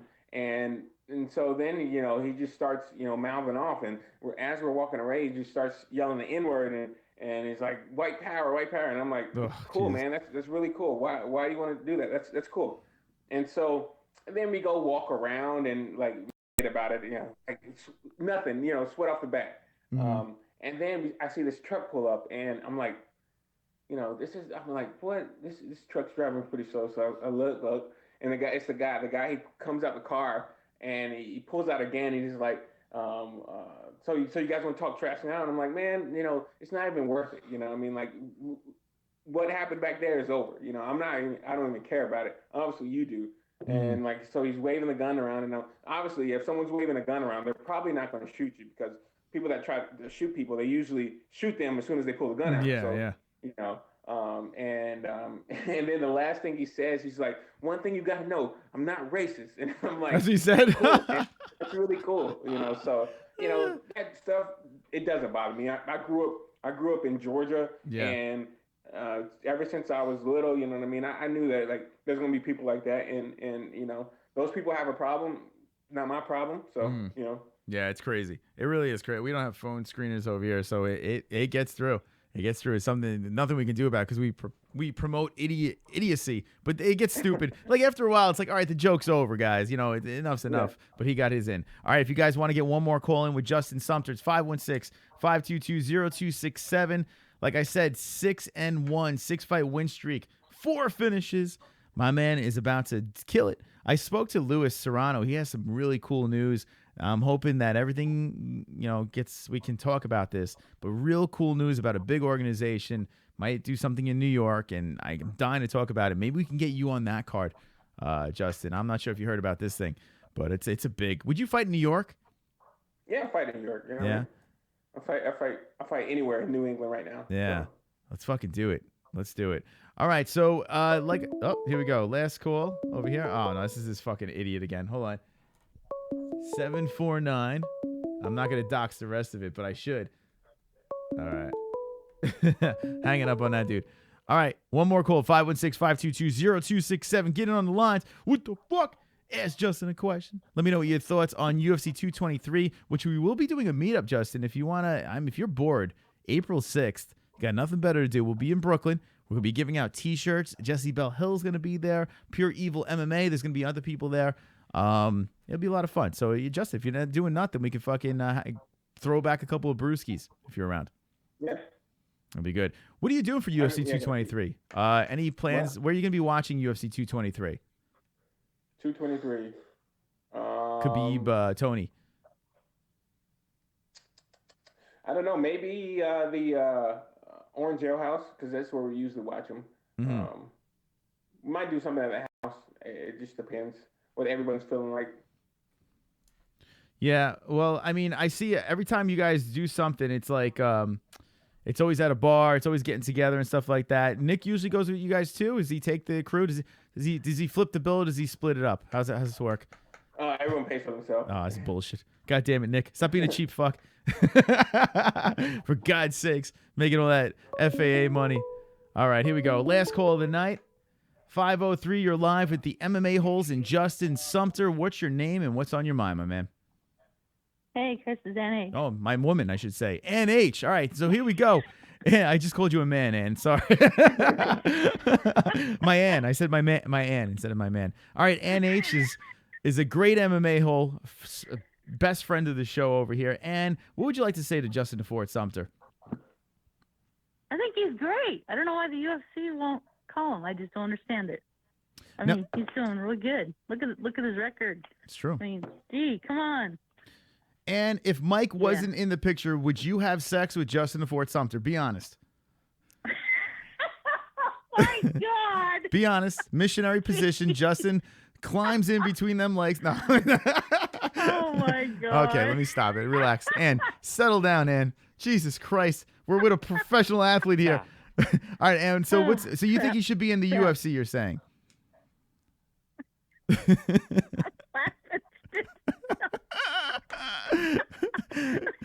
We've lost Ann. And you got me on that one. All right. See, now we know, Justin, the truth. Ann she's smitten right now. Ann, now Justin is getting married. Unfortunately, he's off the market, but you never know. You know, things happen. I'm good. I'm glad he's getting married. Yes, that's good. Yeah. So you think that Ann, you think that Justin should be in the UFC, right? Yes. Okay. Now, what do you? CM Punk, and you know. So true, right? CM Punk, for God's sakes. Yeah. So what kind of advice would you give to Justin, Ann? Just do what he's been doing, us getting on Twitter and him getting on Twitter and social media, and hopefully they'll notice him. Maybe pick a fight with a UFC fighter on Twitter. I don't know. Pick a fight with a UFC fighter on Twitter. So just start calling everyone out? Well, yeah, I think the way to get about anything right now is just social media. You know what I mean? Like literally, I think we could shut Twitter down if everybody that's subscribed to the MMA-Holes, everyone says Fort Nation to the UFC at one time. I think like you just got to start something, a wave, and you know, it just has to catch fire. You know what I mean? It definitely, because social media is what it drives a lot of promotions now. You know what I mean? Like, how many followers does this guy have? Because you think about followers, you think about pay-per-view buys, you think about people buying his gear, you think about all that stuff. All those numbers have a monetary value. So I think that's kind of, you know, the way to go as far as, you know, getting noticed and getting eyes on you, more eyes on you. Yeah. See, like that. That's the way to do it. That's what you got to do. There you go. Social media is the thing. All right. So, and thank you for the call, Ann. So, yeah, I mean, I think that's what we have to do. Justin, if there is someone that you want to call out, right, I think we should start it. We should start it on Twitter. Have your mind roll around. If there's someone that you're looking at, we're going to try to get this thing retweeted 1 million times. Jessie Belle Hill has a very big push on Twitter, so she can push that shit out, and we can try to really fucking get your name out there. So, Justin, let's brainstorm. Let's get the Fort into the UFC. This is ridiculous. Nick Newell, Justin Sumter, both fellas need to be into the UFC. This is getting ridiculous. Enough's enough. It's time to take a stand for Justin the Fort Sumter. Before I let you go, there's a couple of things here. I saw someone in here was asking, who's your favorite UFC fighter? Sorry I missed your name, but thank you for the question. Who is your favorite UFC fighter right now? You know, I mean, I would say Demetrius Johnson. You know, like, he's just, because I think as an athlete, he's just like, if you watch him fight, it's like a masterpiece. You know what I mean? Like, he's in the best position he can possibly be at every single time. You know, even if he's in a bad position, he's in the bad position he can ever be in to you know, get the upper hand. And I think he just like he just paints a masterpiece. You know. Kind of like if you ever watch Lomachenko fight in boxing, I think he has the same kind of way he goes about things in there, and it's beautiful to watch. You know, I'm like shocked and awe. You know, what I mean, almost shedding a tear how beautiful he fights. He's so good, yeah. Now, what do you think? I mean, now that we bring up Demetrius Johnson, I mean, we were talking about this before. Why doesn't he just stay at 125 and just run everyone over, break every record, hold on to this crazy record, and ride off into the sunset? I mean, right? Does he have to go up to 135? What do you think about that? He doesn't have to, but you got to think it's the business. You know what I mean? The business is going to push whatever they can to make the most money. You know, I mean, it's not to say the UFC is not for the fighters, but with this new management, you kind of find a trend of they're pushing things that will make them the most money. If that's like, you know, hey, you're going to fight this guy. You know, it really doesn't make sense, but you're going to fight this guy. You know, you're going to bring a guy in there that doesn't have any experience in the cage and put him on a pay-per-view card. Why? Just to get more numbers, get more money. So, you know, I mean, it's a good test. And Mighty Mouse, he's a good fighter, and I'm sure he wants, like, hey, you know what I mean, they're going to pay him a decent amount, and he really wants to test himself with this. So, you know. Yeah, well, listen, I think a lot of people want to see Mighty Mouse do a lot of different things. I like what Mighty Mouse is doing, and like you said, and especially his last couple of fights. This guy he's like the Matrix out there. He's just doing some brilliant shit, making it look easy, clowning his opponents. Making it look real easy. Man, he makes it look so easy that when he wins, like, he just tries something. Let me try this. You know, I mean, I'm winning already. Let me just try this, and he wins with something he just tried. You know, yeah. Like, it's kind of crazy how that works. Okay, we have one more donation, and then we're gonna wind this down. Justin the Fort Sumter, fighting out of FAA Badass Extraordinaire. Make sure you give him a follow over here at Fort Sumter MMA. He's also on Twitter. What is your Twitter? Hold on a second, Justin. Super chat. Tommy Bones. Slide into Malky Kawa DMs. Seems he manages everyone. Malky Kawa. Slide into his DMs. All right, so there you go. He's saying slide into Malky Kawa. Isn't he like Frankie Edgar's manager? Who the fuck is Malky? Or is he McGregor's manager? Who is Malky Kawa? I know he does manage a lot of the fucking guys. Anyway, Justin, well, the MMA-Holes will manage you. There you go. There you go. All right, give Justin the Fort Sumter a follow over here. It's J_, and I'm going to put it up on the screen right over here. J_the Fort_Sumter is his Instagram. Is his Twitter. If you want to follow him on Instagram, it's at Fort Sumter MMA. Justin, give a shout out to any sponsors you would like to shout out, and the floor is yours. Just want to shout out to one of my constant sponsors, Wash and Wag. If you have a dog in New Haven, definitely go there. Best grooming in New England. Also, CT Supplements, also called the Foundation. They're gonna change over their name. They help me keep me filled. Gracie Medical. They help with my recovery, and we're gonna start doing some new stuff. Gonna step in their kind of laboratory and work on new things and trying to improve me as a fighter, as well as shout outs to one of my new sponsors, Redwood Coast CBD water company. They're out of California. Shout outs to them. They got an awesome product, and definitely going to help me get to the next level. So, shout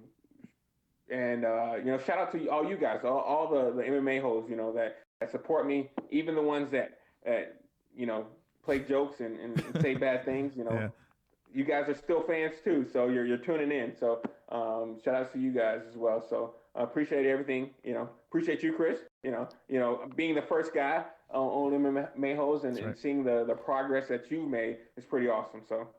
Justin, I really appreciate you coming on, man. And we always have the Forts back, man. I mean, and you're the only one that could break the curse of the MMA-Holes. It's so funny. Everyone's cursed, and you just go out there collecting W's, and everyone else is just catching L's. So I have to give you credit for that. The only MMA-Hole that can pull that off.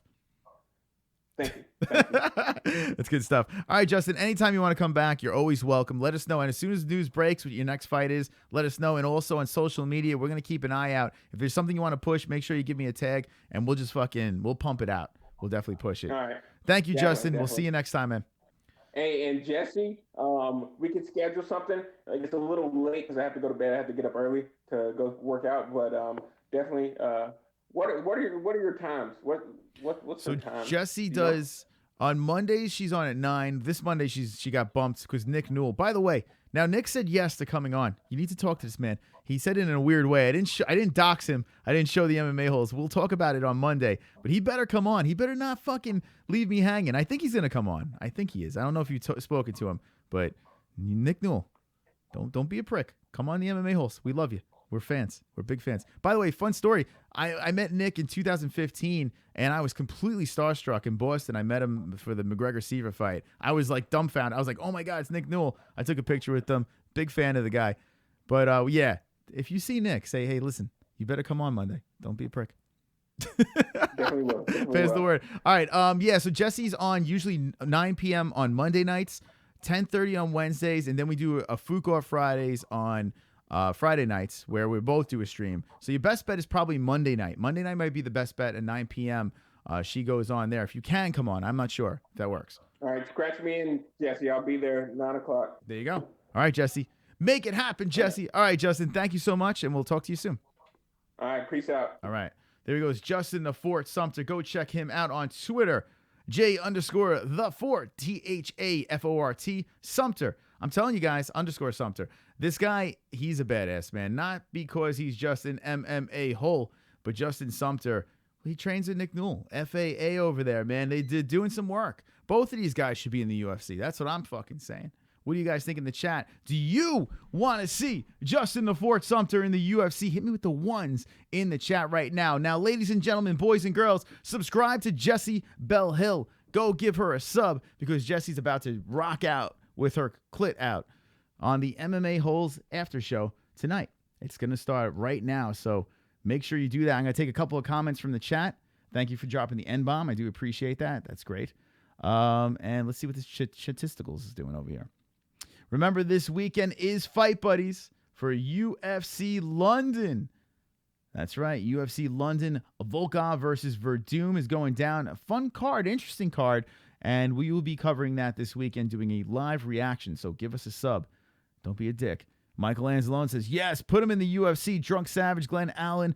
Almond Brothers says, yes, yes, yes. Dark Bane, yes. Anytime says, yes. It looks like everyone's pumped up about the BBC. There you go. And the UFC. BBC for UFC. That's what we should do. Hashtag BBC for UFC. Wait, hold on. Before I end this show, 96 likes. Let's do it, motherfuckers. We need to get to 100. I am not stopping. Get us to 100 likes, please, please, please. Ladies and gentlemen,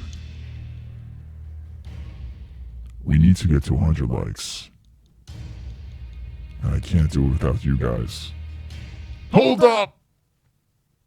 There is a super chat at the buzzer. At the buzzer, WMMA. Any chance of you guys doing a show for Invicta next Saturday? Invicta is next Saturday. It's a possibility. Invicta, you're talking about this Saturday coming up? I got to look at the schedule. If it's going on after the WERDUM fight, you never know. Maybe we can do Invicta. We'll find out. WMMA, I appreciate that super chat, man. That's much respect to you, my friend. 99 likes!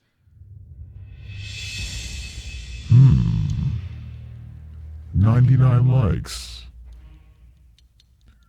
Can we get 10 more likes? 100 likes on a TGIW. Brett Thompson, yes, we are geniuses galore.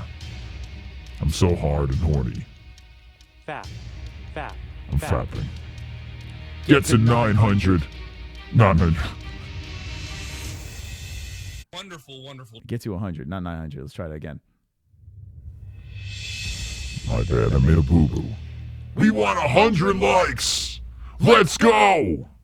If you haven't shared this, share this stream. We need to make Bruce Buffer dance. 100 likes on the MMA-Holes Wednesday show. We need it happening! We need it happening! James M. wants me to do my Diaz impersonation. 100 likes. 10 more likes.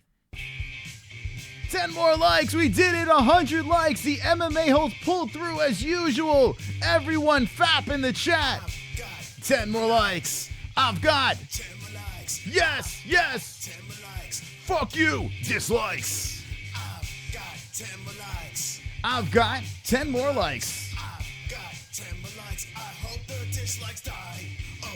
That's how you end the show. Thank you so much for supporting the greatest show on YouTube. I appreciate it. Guys, I really do appreciate the support. I know I say it over and over and over again, but I couldn't tell you how much I appreciate the support of each and every one of the MMA-Holes. Each and every one of those likes, those comments, and over there, the people that support the show financially, the Patreons. I dropped them a little tidbit into the Discord. If you are part of the Discord, check it out. Some cool stuff coming.